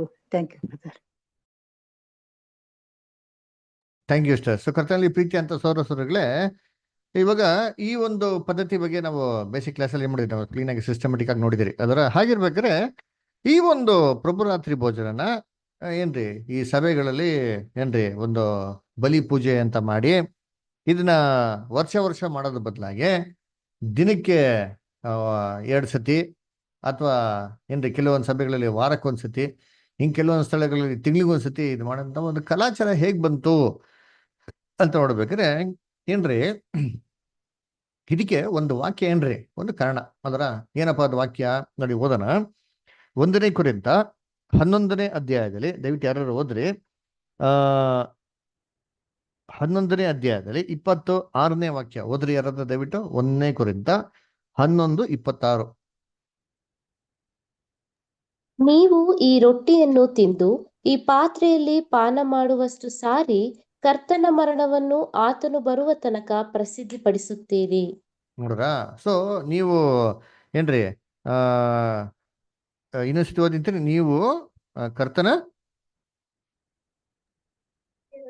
ನೀವು ರೊಟ್ಟಿಯನ್ನು ತಿಂದು ಹಾ ಈ ಪಾತ್ರೆಯಲ್ಲಿ ಪಾನು ಮಾಡುವಷ್ಟು ಸಾರಿ ನೋಡ್ರ, ನೀವು ಕರ್ತನ ರೊಟ್ಟಿನ ಮರಣವನ್ನು ತಿಂದು ಈ ಒಂದು ಪಾತ್ರೆಯಲ್ಲಿ ಪಾನ ಮಾಡುವಷ್ಟು ಸಾರಿ ಏನ್ರಿ, ಕರ್ತನ ಮರಣವನ್ನು ಹಾ ಆತನ ಬರುವ ತನಕ ಪ್ರಸಿದ್ಧಪಡಿಸುತ್ತೀರಿ. ನೋಡ್ರ, ಏನ್ರಿ ಕರ್ತನ ಮರಣವನ್ನು ಏನ್ ಮಾಡ್ತೀರಿ ನೀವು, ಪ್ರಸಿದ್ಧ ಪಡಿಸ್ತೀರಾ. ಎಷ್ಟು ಸತಿ ಮಾಡ್ತಿರೋ ಅಷ್ಟು ಸತಿಗೆ ಏನ್ ಮಾಡ್ತೀರಾ, ಕರ್ತನ ಮರಣನ ಏನ್ ಮಾಡೋದು ನೀವು ಪ್ರಸಿದ್ಧ ಪಡಿಸ್ತೀರಾ ಅಂತ ಹೇಳ್ತಾರೆ. ನೋಡಿ, ಇದೊಂದು ವಾಕ್ಯದ ಮೇಲೆ ಎಷ್ಟೋ ಜನ ಕ್ರೈಸ್ತವ್ರು ಏನ್ ಮಾಡ್ತಾರೆ ಏನ್ರಿ, ಈ ಒಂದು ಪದ್ಧತಿ ಏನ್ ಮಾಡೋದು, ಇಷ್ಟ ಬಂದಂತ ರೀತಿಯಲ್ಲಿ ವರ್ಷಕ್ಕೊಂದ್ಸತಿ ಬಿಟ್ಟು ಬೇರೆ ತರ ಮಾಡೋದು. ಅದರ ನೋಡಿ, ಇವಾಗ ಇದು ಹೇಗ್ ಬಂತು ಅಂತ ನೋಡ್ಬೇಕಾದ್ರೆ, ತುಂಬಾ ಯಾರೋ ಆಸಕ್ತಿನ ಅಂತ ಯಾರೋ ಕ್ರೈಸ್ತವ್ರುಗಳು ಈ ಒಂದು ಡಾರ್ಕ್ ಏಜಸ್ ಅಲ್ಲಿ ದೇವ್ರ ಮೇಲೆ ತುಂಬಾ ಭಯಭಕ್ತಿ ಇರೋಂಥವ್ರು, ತುಂಬಾ ಸೂಕ್ಷ್ಮವಾಗಿ ಎಲ್ಲಾ ವಿಚಾರಗಳು ನೋಡೋಂಥವ್ರು ಏನ್ ಮಾಡೋರು ಅಂದ್ರೆ, ಇದನ್ನ ವಾಕ್ಯನ ತಪ್ಪಾದ ರೀತಿ ಏನ್ ಮಾಡೋರಲ್ಲಿ ಅರ್ಥ ಮಾಡ್ಕೊಂಡವ್ರೆ. ಏನಂತ ಅರ್ಥ ಮಾಡ್ಕೊಂಡಿದ್ದಾರೆ, ಸೊ ಎಷ್ಟು ಸತಿ ಮಾಡ್ತಿರೋ ಅಷ್ಟು ಸತಿಗೂ ನಾವ್ ಏನ್ ಮಾಡ್ದಂಗೆ ಕರ್ತನ ಮಣ್ಣನ್ನು ಅನ್ಸ್ಕೊಂಡಂಗೆ. ಅದರಿಂದ ನಾವೇನ್ ಮಾಡೋಣ, ಇದನ್ನ ಮಾಡ್ತಾನೇ ಇರೋಣ. ಎಷ್ಟು ಸತಿ ಮಾಡ್ತಾರೋ ಅಷ್ಟು ಒಳ್ಳೇದು. ಅವಾಗೆಲ್ಲ ನಾವೇನ್ ಮಾಡ್ದಂಗೆ ಕರ್ತನ ಮಣ್ಣನ ನೆನ್ಸ್ಕೊಂಡಂಗೆ ಅಂತ ಏನ್ ಮಾಡ್ತಾರೆ, ಈ ವಾಕ್ಯನ ಈ ತರ ಒಂದು ಅಂಡರ್ಸ್ಟ್ಯಾಂಡ್ ಮಾಡ್ಕೊಂಡು ಏನ್ ಮಾಡ್ತಾರೆ, ಅವ್ರು ಏನ್ ಮಾಡೋದು, ಇಷ್ಟ ಬಂದಂಗೆ ಮಾಡೋದು. ಅದಕ್ಕೆ ಕೆಲವು ಜನ ಏನ್ ಮಾಡ್ತಾರೆ, ಎಷ್ಟು ಸತಿ ಬೇಕಾದ್ರೆ ಮಾಡ್ಬೋದು, ಅದ ನಿಮ್ಗೆ ಸ್ವಾತಂತ್ರ್ಯ ಬಿಟ್ಟಿದ್ದು ಅಲ್ರ. ಅದಕ್ಕೆ ನೀವು ತಿಂಗ್ಳಿಗೊಂದ್ಸತಿ ಮಾಡ್ಬೋದು, ಅವರ ವಾರಕ್ಕೊಂದ್ಸತಿ ಮಾಡೋದು. ಕೆಲವು ಜನ ಏನ್ ಮಾಡ್ತಾರೆ, ದಿನಕ್ಕೆ 2-3 ಸತಿ ಮಾಡ್ತಾರೆ. ಅದರ ಯಾಕಂದ್ರೆ ಅದು ನಮ್ಗೆ ಇಷ್ಟ ಪಟ್ಟಿದ್ದು ಅಲ್ವರ. ನಾವು ಎಷ್ಟು ಸತಿ ಬೇಕೋ ನೆನ್ಸ್ಕೊಬೋದು. ನಾವು ಕರ್ತನ ಮಣ್ಣು ಮುರುತ್ತು ನೆನ್ಸ್ಕೊಂತ ಮುರುತ್ತು ಏನ್ ಮಾಡ್ತೀರಿ ಅಂತ ಅಂದ್ರ. ಸರಿ, ಇವಾಗ ಅಪೊಸ್ತಲ ಪೌಲ್ ಈ ಅರ್ಥದಲ್ಲಿ ಹೇಳಿದಾರ ಆ ವಾಕ್ಯನ ಅಂತ ನೋಡ್ದಂತಾನೆ, ಖಂಡಿತವಾಗೂ ಅವ್ರು ಈ ಅರ್ಥದಲ್ಲಿ ಹೇಳಕ್ಕೆ ಚಾನ್ಸ್ ಇಲ್ಲ. ಯಾಕಂದ್ರೆ ಈ ಈ ಒಂದೇ ವಾಕ್ಯದಿಂದ ನಾವು ಬೈಬಲ್ ಹಲವಾರು ವಾಕ್ಯಗಳನ್ನ ಬಿಟ್ಬಿಟ್ಟು ಒಂದು ಕನ್ಕ್ಲೂಷನ್ ಬರೋಕ್ಕೇನಿಲ್ಲ, ಸಾಧ್ಯ ಇಲ್ಲ. ನಾವೇನೇ ಒಂದು ಕನ್ಕ್ಲೂಷನ್ ಬಂದ್ರು ಏನ್ ಮಾಡ್ಬೇಕು, ಸತ್ಯವೇದಲ್ಲಿರೋಂಥ ಅನೇಕ ಒಂದು ವಾಕ್ಯಗಳ ಮುಖಾಂತರ ಕನ್ಕ್ಲೂಷನ್ಗೆ ನಾವು ಬರಬೇಕು. ನಾವು ಬೈಬಲ್ ಓದ್ಬೇಕು. ಹೆಂಗ್ ಓದಿರಿ, out to study the Bible, ಇಲ್ಲಿ ಸ್ವಲ್ಪ ಅಲ್ಲಿ ಸ್ವಲ್ಪ ಯೆಹೋವನ ಶಾಸ್ತ್ರ ಹುಡುಕಿ ಏನ್ ಮಾಡ್ಬೇಕು, ನಾವು ಓದ್ಬೇಕು ಅಲ್ವರ. ಸರಿ, ಇದು ಹೇಗೆ ಅಂತಂದ್ರೆ ನೋಡಿ, ಅದರಲ್ಲೇ ಅಪೊಸ್ತಲ ಪೌಲು 23 ವಾಕ್ಯದಲ್ಲಿ ಒಂದು ಮುಖ್ಯವಾದ ಕ್ಲೂ ಕೊಡ್ತಾರೆ. ನೋಡಿದ್ದೀನಿ 23ನೇ ವಚನ ಓದ್ರಿ ಅದರಲ್ಲೇ. ನಾನು ನಿಮಗೆ ತಿಳಿಸಿಕೊಟ್ಟ ಉಪದೇಶವನ್ನು ಕರ್ತನಿಂದ ಹೊಂದಿದೆನು. ಅದೇನೆಂದರೆ, ಕರ್ತನಾದ ಯೇಸು ತಾನು ಹಿಡಿದುಕೊಟ್ಟಲ್ಪಟ್ಟ ರಾತ್ರಿಯಲ್ಲಿ ರೊಟ್ಟಿಯನ್ನು ತೆಗೆದುಕೊಂಡು ದೇವರ ಸ್ತೋತ್ರ ಮಾಡಿ ಮುರಿದು. ನೋಡ್ರ, ಇದು ಸೊ ಇಲ್ಲಿ ಸಾಕಿಷ್ಟ, ಥ್ಯಾಂಕ್ ಯು. ಸೊ ನೋಡ್ಬೇಕಾದ್ರೆ ಏನ್ರಿ, ಇಲ್ಲಿ ಕ್ಲೂ ಕೊಡ್ತಾರೆ. ಈ ಇನ್ಸಿಡೆಂಟ್ ಯೇಸು ಕ್ರಿಸ್ತು ಈ ಕ್ರಮ ನಮಗೆ ಯಾವಾಗ ಕೊಟ್ರಪ್ಪ ಅಂತ ಅಂದ್ಬಿಟ್ಟು ಅಪೊಸ್ತಲ ಪೌಲ್ 23ನೇ ವಾಕ್ಯದಲ್ಲಿ ಬಹು ಸ್ಪಷ್ಟವಾಗಿ ಏನ್ ಹೇಳ್ತಾರೆ ಅಂದ್ರೆ, ಕರ್ತನು ತಾನು ಹಿಡ್ಕೊಳ್ಪಟ್ಟಂತ ರಾತ್ರಿಯಲ್ಲಿ ಅಂತ ಹೇಳ್ತಾರೆ. ಯಾವತ್ತು ಕರ್ತನ ಅರೆಸ್ಟ್ ಮಾಡ್ಕೊಂಡು ಹಿಡ್ಕೊಂಡ್ರು ಆ ರಾತ್ರಿಯಲ್ಲಿ ಏನ್ ಮಾಡಿದ್ವಿ ಇವ್ರು ಈ ಪದ್ಧತಿ ಮಾಡಿದ್ದು ಅಂತ ಹೇಳ್ತಾರೆ. ಆ ರಾತ್ರಿಯಲ್ಲಿ ತನ್ನ ರೊಟ್ಟಿನ ತೆಗೆದುಕೊಂಡು ಏನ್ ಹೇಳ್ತಾರೆ, ಇದನ್ನ ಮುರಿದು, ಇದು ನನ್ನ ದೇಹ, ಅಲ್ಲ ನಿಮಗಾಗಿ ಏನ್ರಿ ಅಂತ ಮುರಿಯಲ್ಪಟ್ಟಂತ ದೇಹ ಅಂತ ಅಂದ್ಬಿಟ್ಟು ಯಾವಾಗ ಕೊಟ್ಟಿದ್ದು, ಪ್ರತಿ ದಿನ ಕೊಡ್ಲಿಲ್ಲ, ಪ್ರತಿ ವಾರ ಕೊಡ್ಲಿಲ್ಲ, ಪ್ರತಿ ತಿಂಗಳು ಕೊಡ್ಲಿಲ್ಲ, ತಾನು ಹಿಡುಕೊಡಲ್ಪಟ್ಟಂತ ರಾತ್ರಿಯಲ್ಲಿ ಅಂತ ಏನ್ ಮಾಡೋದು ವಾಕ್ಯ ಸ್ಪಷ್ಟವಾಗಿದೆ. ಇವಾಗ ಯೇಸು ಕ್ರಿಸ್ತನ ಯಾವಾಗ ಹಿಡ್ಕೊಟ್ಟಿದ್ದು, ಒಂದೇ ಸತಿ ತಾನೆ ಅಲ್ದರ. ಆ ದಿನ ಏನ್ರಿ ಯಾವಾಗ ರಿಪೀಟ್ ಆಗ್ತಾರೆ, ಯಾವಾಗ ಮರು ಬರ್ತದೆ, ಯಾವಾಗ ಬರೋದು ತಿರ್ಗಾ ಅಂತ ನೋಡ್ಬೇಕಾದ್ರೆ, ಅದು ಮುಂದಿನ ವರ್ಷ ಅದೇ ದಿನಕ್ಕೆ ಏನಾಗ್ತಾರೆ ಬರ್ತಾರೆ ಹೊರ್ತು ಏನ್ರಿ ಅದು ವಾರ ಆಗ್ಲಿ ದಿನ ಆಗ್ಲಿ ಏನ್ರಿ ಪ್ರತಿ ತಿಂಗಳಾಗ್ಲಿ ಹೊರಕ್ಕೇನಿಲ್ಲ, ಸಾಧ್ಯ ಇಲ್ಲ ಅಂತ ಹೇಳ್ತಾರೆ. ಅದಕ್ಕೆ ಅಪೊಸ್ತಲ ಪೌಲ್ಗೆ ಇದು ಹೇಳ್ಬೇಕಾದ್ರೆ ಖಂಡಿತವಾಗೂ ಅವ್ರಿಗೆ ನೀವು ಇಷ್ಟ ಬಂದಂತ ರೀತಿಯಲ್ಲಿ ಯಾವಾಗೂ ಮಾಡ್ತಾ ಇರಿ ಅಂದ್ಬಿಟ್ಟು ಅರ್ಥದಲ್ಲಿ ಹೇಳಕ್ಕೆ ಸಾಧ್ಯ ಇಲ್ಲ. ಯಾಕಂದ್ರೆ ಹಿಡುಕೊಟ್ಟಲ್ಪಟ್ಟಂತ ರಾತ್ರಿ ಅಂತ ಹೇಳ್ಬೇಕಾದ್ರೆ ರಾತ್ರಿ ಏನಪ್ಪ ಆಯ್ತು ಇನ್ಸಿಡೆಂಟ್ಸ್ ಅಂತೆಲ್ಲ ಹೇಳ್ಕೊಂಬಂದ್ಬಿಟ್ಟು ಅವಾಗ ಯೇಸು ಕ್ರಿಸ್ತ ನಮ್ಗೆ ಹಿಂಗೆ ಕಲ್ತ್ಕೊಟ್ಟಿರ್ಬೇಕಾರೆ ನಾವು ಅದೇ ತರ ಏನ್ ಮಾಡ್ಬೇಕಿದ್ನ ರಾತ್ರಿಯಲ್ಲಿ ಮಾಡ್ಬೇಕು ಅಂತ ಏನ್ ಮಾಡ್ತಾರೆ ನಮ್ಗೆ ಕ್ಲೀನಿಕ್ ಬಹು ಸ್ಪಷ್ಟವಾಗಿದೆ. ಅದನ್ನ ಇವಾಗ ಯೋಚನೆ ಮಾಡಿರ್ತೀನಿ ಏನ್ರಿ, ಇವಾಗ ಯೇಸು ಕ್ರಿಸ್ತನು ಇದನ್ನ ಯಾವಾಗ ಮಾಡಿದ್ದು ಅಂದ್ರೆ ರಾತ್ರಿಗಿಂತ ಮುಂಚೆ ಸಂಜೆಯಲ್ಲಿ ಮಾಡಿದ್ದು. ಅದರ ಸಂಜೆಯಲ್ಲಿ ಮಾಡಿದ್ಮೇಲೆ ಏನ್ ಮಾಡ್ತಾರೆ, ರಾತ್ರಿ ಒಲಿವ್ ಇದು ಪರ್ವತದ ಮೇಲಿರಂತ ಗೆತ್ಸೆಮನೆ ತೋಟಕ್ಕೆ ಹೋಗ್ಬೇಕಾದ್ರೆ ಏನ್ ಮಾಡ್ತಾರೆ ಅಲ್ಲಿ ಅವ್ರನ್ನ ಅರೆಸ್ಟ್ ಮಾಡಿತ್ತು. ಅದರ ಅರೆಸ್ಟ್ ಮಾಡೋ ಟೈಮಲ್ಲಿ ಹೆಚ್ಚು ಕಮ್ಮಿ ಒಂದು 8 ಗಂಟೆ ಆಗಿತ್ತು ಅಲ್ಲರ. ಸೊ ಆ ಸಂದರ್ಭದಲ್ಲಿ ಅಂದ್ರೆ ಸೂರ್ಯ ಮುಳುಗಂತ 6 ಗಂಟೆಯಿಂದ 8 ಗಂಟೆವರೆಗೆ ಮಾಡಿ ದೇಶ ಕ್ರಿಸ್ತು ಈ ಪದ್ಧತಿನ ಮಾಡಿದ್ದಾರೆ ಅಲ್ಲರ. ಇವಾಗ ನೀವು ಯೋಚನೆ ಮಾಡಿರ್ತೀನಿ, ಇದನ್ನ ನಾವು ಏನ್ರಿ ಸಭೆಗಳಲ್ಲಿ ಎಲ್ಲರ ಕೈಗೊಂಡು ಮಾಡೋದು ನೋಡ್ತೀರಾ? ಇಲ್ಲ ರಾತ್ರಿ ಹೊತ್ತು ಮಾಡೋದು ನೋಡಿದ್ದೀರಾ ನಾವು? ಯಾರೂ ಮಾಡೋದಿಲ್ಲ. ಯಾಕಪ್ಪ ಮಾಡೋದಂದ್ರೆ, ಬ್ರದರ್ ಸಂಜೆ ಹೊತ್ತಾದ್ರೆ ಯಾರೋ ಬರಲ್ಲ ಸಭೆಗೆ, ಇದನ್ನ ನಾವು ಅದಕ್ಕೆ ಬೆಳಿಗ್ಗೆ ಹೊತ್ತು ಏನ್ ಮಾಡ್ತೀವಿ, ನಾವು ಮಾಡ್ತೀರಿ ಅದರ. ಸೊ ವಾಕ್ಯದಲ್ಲಿರೋಂಥದ್ನ ನಮಗೆ ಇಷ್ಟವಾದಂಥ ಒಂದು ಪದ್ಧತಿಗಳ ಪ್ರಕಾರ, ನಮ್ಮ ಒಂದು ಸೌಕರ್ಯಗಳ ಪ್ರಕಾರ ಬದಲಾವಣೆ ಮಾಡೋಕ್ಕಲ್ರಿ ವಾಕ್ಯ ನಮ್ಗೆ ಏನ್ ಮಾಡಿ ಕೊಟ್ಟಿರೋದು. ಅದರ ವಾಕ್ಯ ನಿನ್ನೇನೂ ಹಾಗೆ ಇದೆ, ಇವತ್ತು ಹಾಗೆ ಇರ್ತಾರೆ, ಮುಂದೆ ಕೂಡ ಏನಾಗಿರ್ತಾರೆ ಇರ್ತಾರೆ. ಅದನ್ನ ಬದಲಾವಣೆ ಹಾಕೋದಿಕ್ಕೆ ಸಾಧ್ಯ ಇಲ್ಲ. ದೇವರ ವಾರ್ತೆಗೆ ನಾವೇನಾಗ್ಬೇಕು, ಅಲ್ಲಿ ಅಧೀನರಾಗ್ಬೇಕು. ಅದೇ ನೋಡ್ಬೇಕಾರೆ ಇಲ್ಲಿ ಕರ್ತನ ಹೇಳಿರೋಂಥ ಮಾತು ಏನಾಗಿದೆ ಅಂದ್ರೆ ಬಹು ಏನ್ರಿ ಸೂಕ್ತವಾಗಿದೆ, ಬರೋ ಕ್ಲಿಯರ್ ಆಗಿದೆ. ಯಾವಾಗ ನಾವು ಇದನ್ನೇ ಮಾಡ್ಬೇಕು, ಆಚರಣೆ ಮಾಡ್ಬೇಕು ಅಂತ ಅಂದ್ಬಿಟ್ಟು ಅದರ. Okay, next paragraph. Anitha sister ಓದ್ತೀರಾ? ಓದ್ತೀನಿ.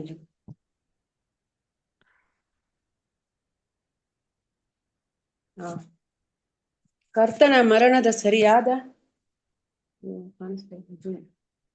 ಸ್ಮರಣಾರ್ಥವಾಗಿ ಸಭೆಯು ಎಷ್ಟು ಬಾರಿ ಆ ರೊಟ್ಟಿಯನ್ನು ಮುರಿದು ಆ ಪಾತ್ರೆಯಲ್ಲಿ ಕುಡಿಯಬಹುದಿತ್ತು. ಖಂಡಿತವಾಗಿಯೂ ಅದರ ವಾರ್ಷಿಕೋತ್ಸವದಂದು ಮಾತ್ರವೇ. ಅದೇ ರೀತಿ ಅಮೆರಿಕದ ಸ್ವಾತಂತ್ರ್ಯ ದಿನಾಚರಣೆಯನ್ನು ಆಚರಿಸುವಾಗ ಅದನ್ನು ಅದರ ವಾರ್ಷಿಕೋತ್ಸವದಂದು, ಅಂದರೆ ಜುಲೈ 4ನೇ ತಾರೀಕಿನಂದು ಆಚರಿಸಲಾಗುತ್ತದೆ. ಜುಲೈ 4ನೇ ತಾರೀಕನ್ನು ಬಿಟ್ಟು ಬೇರೆ ಅನುಚಿತ ಸಮಯಗಳಲ್ಲಿ ಆಚರಿಸಿದರೆ ಅದು ವಿಚಿತ್ರವೆನಿಸಿಕೊಳ್ಳುತ್ತದೆ. ಮತ್ತು ಜುಲೈ 4ನೇ ತಾರೀಕಿನ ಬಗ್ಗೆ ಹೇಳುವಾಗ, ನೀವು ಹೀಗೆ ಆಚರಿಸುವಾಗಲೆಲ್ಲ ರಾಷ್ಟ್ರದ ಜನನವನ್ನು ಪ್ರದರ್ಶಿಸುತ್ತೀರಿ ಎಂದು ನಾವು ಹೇಳುವಾಗ ಅದನ್ನು ವರ್ಷಕ್ಕೆ ಹಲವಾರು ಬಾರಿ ಎಂದು ಯಾರು ಅರ್ಥ ಮಾಡಿಕೊಳ್ಳುತ್ತಾರೆ? ಅದರಂತೆಯೇ ಕರ್ತನ ಭೋಜನವೂ ಸಹ ಸರಿಯಾಗಿ ಅದರ ವಾರ್ಷಿಕೋತ್ಸವದಂದು ಆಚರಿಸುವ ಆಚರಣೆಯಾಗಿದೆ. Thank you star. ನೋಡಿ ಎಷ್ಟು ಸೂಪರ್ ಎಕ್ಸ್ಪ್ಲನೇಷನ್ ಕೊಟ್ಟಾರೆ ಅಲ್ರ. ಇದು ವಾಕ್ಯದ ಅರ್ಥ ಏನಪ್ಪ ಅಂದ್ರೆ ಒಂದು ಎಕ್ಸಾಂಪಲ್ ಕೊಡ್ತಾರೆ ನಮ್ಮ ಬ್ರದರು. ಏನಪ್ಪ ಎಕ್ಸಾಂಪಲು? ಇನ್ನು ಎಷ್ಟು ಸತಿ ಮಾಡಬೇಕು, ಸಭೆ ಎಷ್ಟು ಸತಿ ಮಾಡಬೇಕು, ಎಷ್ಟು ಸತಿ ಕರ್ತನ ಮರಣ ನೆನೆಸ್ಕೊಬೇಕು ಅಂತ ಒಂದು ಎಕ್ಸಾಂಪಲ್ ಕೊಡ್ತಾರೆ. ಏನಪ್ಪ ಅಂದ್ರೆ ಅಮೆರಿಕದ ಸ್ವಾತಂತ್ರ್ಯ ಎಕ್ಸಾಂಪಲ್ ಕೊಡೋದು. ಅವ್ರು ಅಮೆರಿಕ ದೇಶದಾಗಿದೆ, ಅಮೆರಿಕದ ಎಕ್ಸಾಂಪಲ್ ಏನ್ ಮಾಡ್ತಾರೆ ನಮಗೆ ಕೊಡ್ತಾರೆ ಅದರ. ಅಮೆರಿಕ ಸ್ವಾತಂತ್ರ್ಯ ಬಂದಿದ್ದು ಯಾವಾಗ ಏನ್ರಿ? ಜುಲೈ 4ನೇ ತಾರೀಕು ಅದರ. ಸರಿ, ಇವಾಗ ಯಾವುದೇ ದೇಶ ಆಗಲಿ, ನಮ್ಮ ಇಂಡಿಯಾ ತೊಳಿತೀವಿ, ನಮ್ಮ ಇಂಡಿಯಾಗೆ ಸ್ವಾತಂತ್ರ್ಯ ಬಂದಿದ್ದು ಯಾವಾಗ? ಆಗಸ್ಟ್ 15. Very good. ಆಗಸ್ಟ್ 15, 1940. 1947 ಅಲ್ರ. ಆಗಸ್ಟ್ 15, 1947 ಅಲ್ರ. ಸರಿ, ವರ್ಷ ನಾವೇನ್ ಮಾಡ್ತೀವಿ ನಮ್ಮ ದೇಶದಲ್ಲಿ ಈ ಸ್ವಾತಂತ್ರ್ಯ ದಿನಾಚರಣೆ ಅಂತ ಏನ್ ಮಾಡ್ತೀವಿ ನಾವು ಅಲ್ಲಿ ಆಚರಣೆ ಮಾಡ್ತೀವಿ ಅಲ್ರ.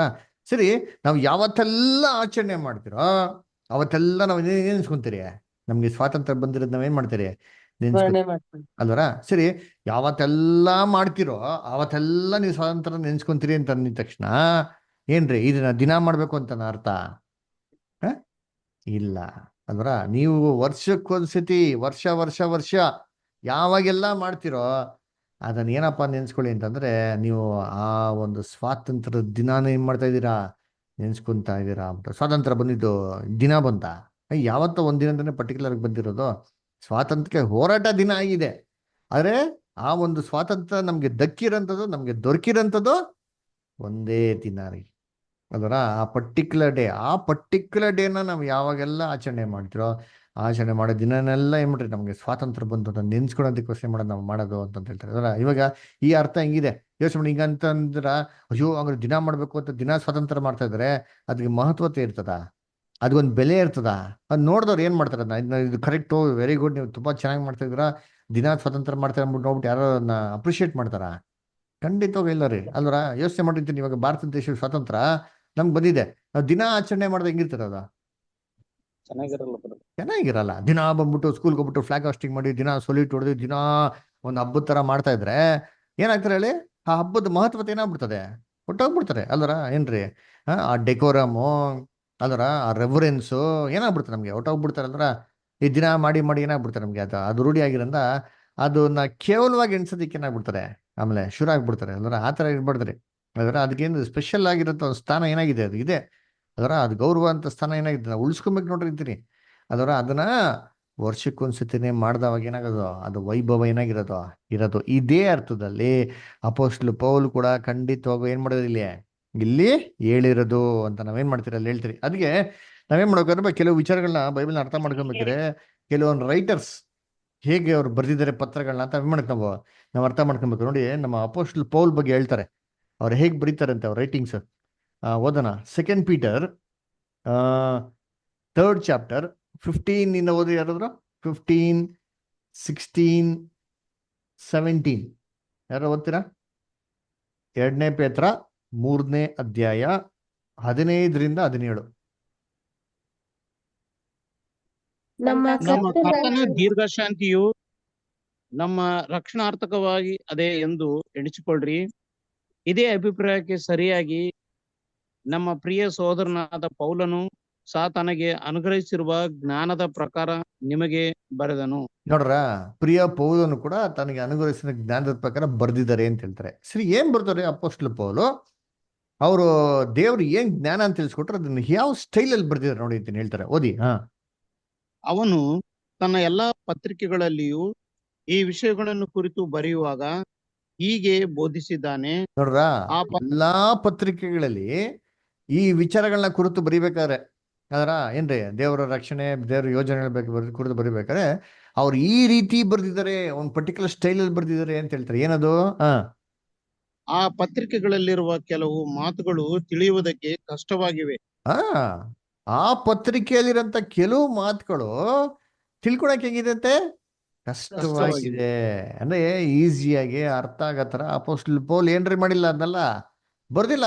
ಅಂದ್ರೆ ಏನ್ರಿ ಕಿವಿ ಇದ್ದವನ್ಗೆ ಏನಾಗಬೇಕು ಅಲ್ವರ, ಕೇಳ್ಬೇಕು. ಕಣ್ಣಿದ್ದವನ್ಗೆ ಏನಾಗಬೇಕು ಕಾಣಿಸ್ಬೇಕು. ಆ ರೀತಿ ಏನ್ ಮಾಡೋರು ಅಪೋಸ್ಟಲ್ ಪೌಲ್ ಬರ್ದವ್ರೆ. ಎಲ್ಲಾರು ಕಾಮನ್ ಆಗಿರೋ ಪೀಪಲ್ ಓದ್ಬಿಟ್ಟು ಅರ್ಥ ಮಾಡ್ಕೊಳಂಗೆ ಬರ್ದವ್ರ ಅಲ್ಲಿ.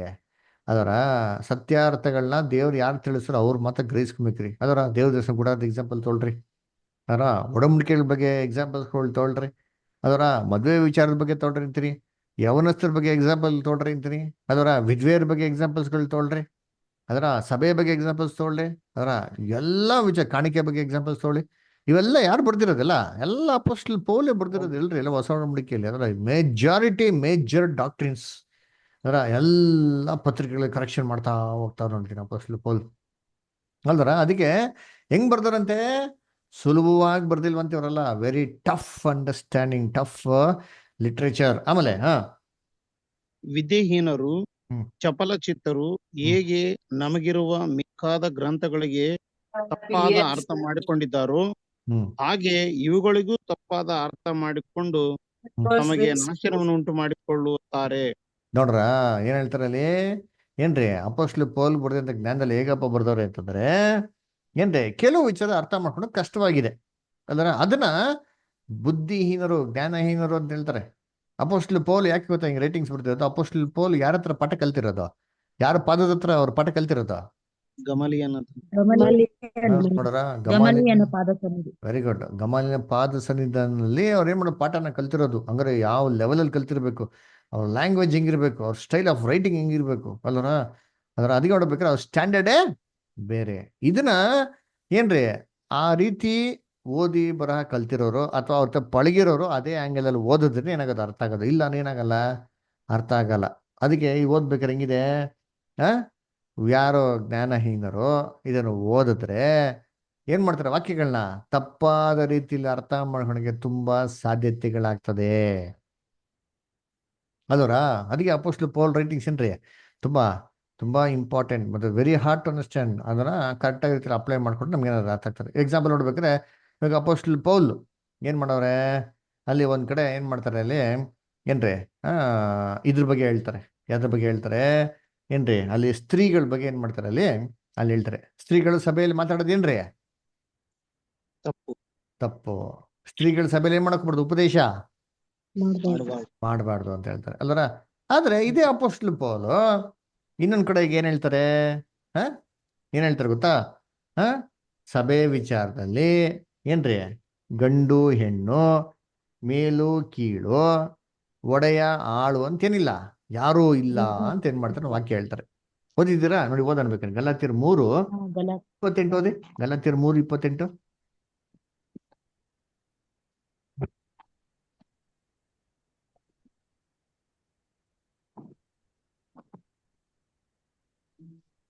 ನೀವೆಲ್ಲರೂ ಕ್ರಿಸ್ತ ಯೇಸುವಿನಲ್ಲಿ ಒಂದೇ ಆಗಿರುವುದರಿಂದ ಯಹೂದ್ಯನು ಗ್ರೀಕನು ಎಂದು, ಆಳು ಒಡೆಯ ಎಂದು, ಗಂಡು ಹೆಣ್ಣು ಎಂದು ಭೇದವಿಲ್ಲ. ನೋಡ್ರ ಏನು ಭೇದವಿಲ್ಲ, ನೀವೆಲ್ಲ ಒಂದೇ ಕಣಪ್ಪ ಅಂದ್ಬಿಟ್ರು. ಅದಕ್ಕೆ ಏನ್ ಮಾಡ್ತಾರೆ, ಈ ವಾಕ್ಯ ಇಟ್ಕೊಂಡ್ಬಿಟ್ಟು ಎಲ್ಲ ಒಂದೇ ಬ್ರದರ್. ಆ ಕಾಲದಲ್ಲಿ ಅಪೋಸ್ಟ್ಲು ಪೌಲ್ ಹೊಡೆದು ಇವಾಗೆಲ್ಲ ಒಂದೇ ಅಲ್ವಾ? ಆ ಕಾಲದಲ್ಲಿ ಹೆಣ್ಮಕ್ಳು ಗಾಡಿ ಓಡಿಸ್ತಾರೆ, ಇವಾಗ ಗಾಡಿ ಓಡಿಸ್ತಾರೆ. ಆ ಕಾಲದಲ್ಲಿ ಹೆಣ್ಮಕ್ಳು ಲಾಯರ್ಗಳಾಗ್ಲಿ ಲಾಯರ್ ಆಗ್ಬಿಟ್ಟಾರೆ. ಆ ಕಾಲದಲ್ಲಿ ಹೆಣ್ಮಕ್ಳು ಯಾರೋ ಕಂಡಕ್ಟರ್ ಆಗಲಿ ಕಂಡಕ್ಟರ್ ಆಗ್ಬಿಟ್ಟಾರೆ. ಆ ಕಾಲದ ಹೆಣ್ಮಕ್ಳು ಯಾರೋ ಟೀಚರ್ ಇಲ್ಲಿ ಟೀಚರ್ ಆಗ್ಬಿಟ್ಟಾರೆ. ಸೊ ಎಲ್ಲ ರೀತಿಲಿ ಆ ಕಾಲದಲ್ಲಿ ಇರ್ತಕ್ಕಂಥ ಅಪೋಸ್ಟ್ಲು ಪೌಲ್ ಬರ್ತಾರೆ ಅಂತ ಹೇಳ್ತಾರೆ ಅಲ್ವರ. ಸರಿ, ಹಂಗಂದ್ಬಿಟ್ಟು ಚೇಂಜ್ ಮಾಡಕತ್ತ ಅಪೋಸ್ಟ್ಲು ಪೌಲು 1ನೇ ಕೊರಿಂಥದಲ್ಲಿ ಇನ್ನೂ ಸ್ಪಷ್ಟವಾಗಿ ಬರ್ತಾರೆ. ಯಾರ ಪವಿತ್ರಾತ್ಮರಿಂದ ಅಭಿಷೇಕ ಮಾಡಲ್ಪಟ್ಟಾತನು ಅಂತ ಹೇಳ್ಕೊಂಡ ಅಂತಂದ್ರೆ, ಈ ನಾನ್ ಹೇಳಂತ ಉಪದೇಶ ನಂದಲ್ಲ, ಕರ್ತನ ಆಜ್ಞೆ ಅಂತ ಏನ್ ಮಾಡ್ಲಿ ತಾನು ಭಾವಿಸ್ಕೊಂಡ್ಲಿ ಅಂತ ಏನ್ ಮಾಡ್ತಾರೆ, ಬಹು ಸ್ಪಷ್ಟವಾಗಿ ಕ್ಲಿಯರ್ ಆಗಿ ಏನ್ ಮಾಡ್ತಾರೆ, ಒಂದು ಲೈನ್ ಹಾಕ್ಬಿಡ್ತಾರೆ ಕ್ಲೀನಾಗೆ ಅಲ್ವರ. ಹಂಗಿರ್ಬೇಕಾದ್ರೆ ಏನ್ ಅರ್ಥ ಅದರ ಅಪೋಸ್ಟ್ಲು ಪೌಲ್ ರೈಟಿಂಗ್ಸು ಏನ್ರಿ ಸರಿಯಾದ ರೀತಿಯಲ್ಲಿ ಅರ್ಥ ಮಾಡ್ಕೊಳಕ್ಕಾದ್ರೇನೆ ದೇವ ಕೃಪೆಯಿಂದ ಅರ್ಥ ಮಾಡ್ಕೊಳಕ್ಕೆ ಸಾಧ್ಯ. ಇಲ್ಲ ಅಂತಂದ್ರೆ ಏನ್ರಿ ರಾಂಗ್ ಆಗಿ ಅರ್ಥ ಮಾಡ್ಕೊಳಕ್ಕೆ ಏನ್ರಿ ತುಂಬಾ ಸಾಧ್ಯತೆಗಳಿರ್ತಾರೆ ಅದರ. ಇನ್ನೊಂದು ಎಕ್ಸಾಂಪಲ್ ನೋಡ್ತಿರ್ತೀನಿ, ಅವ್ರ ಬ್ರದರ್ ನೋಡಿಸೋರು ಹೋದ್ವಾರ ಅದರ, ನಿಮ್ಗೆ ಎಕ್ಸ್ಪೀರಿಯನ್ಸ್ ಜಸ್ಟ್ ಹಂಚ್ಕೊಂತೀನಿ. 1 Corinthians 15 ಚಾಪ್ಟರ್ ತೆಗಿರಿ. 1 Corinthians 15 ಚಾಪ್ಟರ್ 5th ವರ್ಸ್ ನೋಡಿ.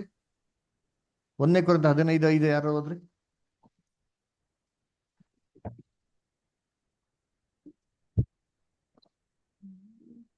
ಕೇಫನಿಗೂ ಆಮೇಲೆ 12 ಮಂದಿ ಅಪೊಸ್ತಲರಿಗೂ ಕಾಣಿಸಿಕೊಂಡನು. ತರುವಾಯ ಒಂದೇ ಸಮಯದಲ್ಲಿ 500 ಮಂದಿಗಿಂತ ಹೆಚ್ಚು ಸಹೋದರರಿಗೆ ಕಾಣಿಸಿಕೊಂಡನು. ನೋಡ್ರ, ಇಲ್ಲಿ ಯೇಸು ಕ್ರಿಸ್ತ ಪುನರ್ತನ ಬಗ್ಗೆ ಹೇಳೋದು. ಯೇಸು ಕ್ರಿಸ್ತ ಪುನರ್ತನ ಯಾರ ಕಾಣಿಸ್ಕೊಂಡ್ರಂತೆ? ಇನ್ನೊಂದ್ಸತಿ ಹೋದ್ರೆ 5ನೇ ವಾಕ್ಯದಲ್ಲಿ ಮತ್ತು ಮೊದಲು ಯಾರು ಕಾಣಿಸ್ಕೊಂಡ್ರಂತೆ? ಕೇಫನಿಗೂ ಆಮೇಲೆ 12 ಮಂದಿ ಕೇಫನಿಗೂ ಆಮೇಲೆ 12 ಮಂದಿ ಅಪೊಸ್ತಲರು ಕಾಣಿಸ್ಕೊಂಡ್ರು. ಓಕೆ. ಕೈಫನ್ಗೂ ಮತ್ತೆ 12 ಮಂದಿ ಅಪೋಸ್ಟಲ್ಸ್ಗೆ ಕಾಣಿಸ್ಕೊಂಡ್ರಂತೆ ಅದರ. ಸರಿ, ಇವಾಗ ಯೇಸು ಕ್ರಿಸ್ತ ಪುನರ್ತನ ಆಗ್ಬೇಕಾದ್ರೆ ಎಷ್ಟು ಜನ ಅಪೋಸ್ಟಲ್ಸ್ ಇದ್ದಿದ್ದು ಬದುಕಿದ್ದ? 11 ಮಂದಿ ಇದ್ರು ಬ್ರದರ್. 11 ಮಂದಿ 11 ಮಂದಿ 12 11 11 ಬ್ರದರ್. 11 ಮತ್ತೆ Judas is left. ಯಾಕೆ ಯೂದಾಸ್ನಾಗ ಬಿಟ್ಬಿಡ್ಬೇಕು?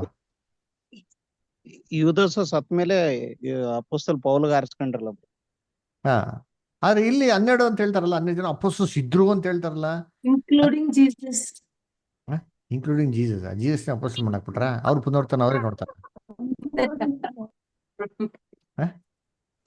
ಅದಕ್ಕೆ ಏನ್ರಿ ಅಪೋಸ್ಟಲ್ ಪೌಲ್ ರೈಟಿಂಗ್ ಹೆಂಗಿದೆ ಅಲ್ಲ ಬ್ರದರ್, ಬದುಕಿದ್ದೆ 11 ಜನ, ಒಬ್ರು ಸೂಸೈಡ್ ಮಾಡ್ಕೊಂಡ್ಬಿಡ್ತಾರೆ. ಅವ್ರು ಹೆಂಗೆ 12 ಜನ ಇರಕ್ ಸಾಧ್ಯ? ತಿಮೋತಿ ಮತ್ತು ಪೌಲನು ಅದರಲ್ಲಿ ಆಡ್ ಆಗ್ತಾರಲ್ಲ. ತಿಮೋತಿನ ಬದಲ ಅಪೋಸ್ಟಲ್ ಪೌಲ್ ಇರಲಿಲ್ಲ ಅವಾಗ ಅಲ್ವರ. ಪುನರ್ತನ ಆಗ್ಬೇಕಾರೆ ಎಲ್ಲಿದ್ರು ತಿಮೋತಿ? ಪೌಲು ಇನ್ನ ರಕ್ಷಣೆಗೆ ಬಂದಿರ್ಲ್ವಲ್ಲ ಅಲ್ವರ. ಸೊ ಅದಕ್ಕೆ ಇವಾಗ ಈ ವಾಕ್ಯ ಓದ್ಬಿಟ್ರೆ ಏನಿಸ್ತದೆ, ಅದಕ್ಕೆ ಕೆಲವು ಜನ ಗೊತ್ತಂತಾರೆ, ಇಲ್ಲ ಬ್ರದರ್ ಹಂಗಲ್ಲ, ಅದೇನು ಅಂತಂದ್ರೆ ಯೂದಾಸು ಇಮಿಡಿಯೇಟ್ ಸೂಸೈಡ್ ಮಾಡ್ಕೊಂಡಿಲ್ಲ, ಅವ್ನು ನಿಧಾನವಾಗಿ ಏನ್ ಮಾಡ್ದ, ಅವನು ಸೂಸೈಡ್ ಮಾಡ್ಕೊಂಡ್ಬಿಟ್ಟ. ಯಾವಾಗ ಸೂಸೈಡ್ ಮಾಡ್ಕೊಂಡ ಅಂತ ಹೇಳ್ತಾರಂದ್ರೆ, ಯೇಸು ಕ್ರಿಸ್ತ ಪುನರ್ತನ ಆಗ್ತಾರಂತೆ, ಯೇಸು ಕ್ರಿಸ್ತ ಪುನರ್ತನ ಆಗ ನೋಡ್ತಾರಂತೆ. ಅದೆಲ್ಲ ನೋಡಿದ್ಮೇಲೆ ಇವ್ರಿಗೆ ಬೇಜಾರಾಗಿ ಏನ್ ಮಾಡ್ಬಿಡ್ತಾರಂತೆ, ಹೋಗ್ಬಿಟ್ಟು ಸೂಸೈಡ್ ಮಾಡ್ಕೊಂಡ್ಬಿಡ್ತಾರಂತೆ. ಅದಕ್ಕೆ ಏನ್ ಮಾಡಿದ್ರು, ಬದರ್ ಈ ವಾಕ್ಯ ಇದೆ ನೋಡಿ ಅಂತಂದ್ರು ಅದರ. ಸರಿ, ಅದಕ್ಕೇನಂತಂದ್ರೆ ಎಲ್ಲಪ್ಪ ಅವರು ಏನ್ರಿ ಇಲ್ಲ ವಾಕ್ಯದಲ್ಲಿ ಐತಲ್ಲ, ಬಹು ಇಮ್ಮಿಟೆಗೆ ಕಾಸನ್ನ ತೊಗೊಂಡ್ಬಿಟ್ಟು ಬಿಸಾಕ್ತಾರೆ, ಅವ್ನು ಇಮ್ಮಿಟೆಗೆ ಅವ್ನು ಏನ್ ಹಾಕೊಂಡ್ಬಿಟ್ರು ಅಂತ ಹೇಳ್ತಾರೆ ಅಂತಂದ್ರೆ, ಇಲ್ಲ ಬದರ್ ಅವ್ರು ಬದುಕಿದ್ರು, ಯೇಸು ಕ್ರಿಸ್ತನ ಹಿಡ್ಕೊಟ್ಟಿದ್ಮೇಲೆ ಬಂದಿರೋ ದುಡ್ಡಲ್ಲಿ ಏನ್ ಗೊತ್ತಾ ಮಾಡಿದ್ರು, ಅವರು ಒಂದು ಜಮೀನ್ ತಗೊಂಡ್ರು ಅಂತ ಹೇಳ್ಬಿಟ್ಟು ಆ ಜಮೀನ್ ಬಗ್ಗೆ ಬರ ನೋಡಿರ್ತೀನಿ, ಅದು ನೋಡಿಸ್ತೀನಿ ಓದ್ತಿರ್ತೀನಿ. ಇಲ್ಲಿ ಅಪೊಸ್ತಲ ಕೃತ್ಯಗಳು 1ನೇ ಅಧ್ಯಾಯದಲ್ಲಿ 18ನೇ ವಾಕ್ಯ ಮತ್ತೆ 19ನೇ ವಾಕ್ಯ ಓದ್ರಿದ್ದೀರಿ.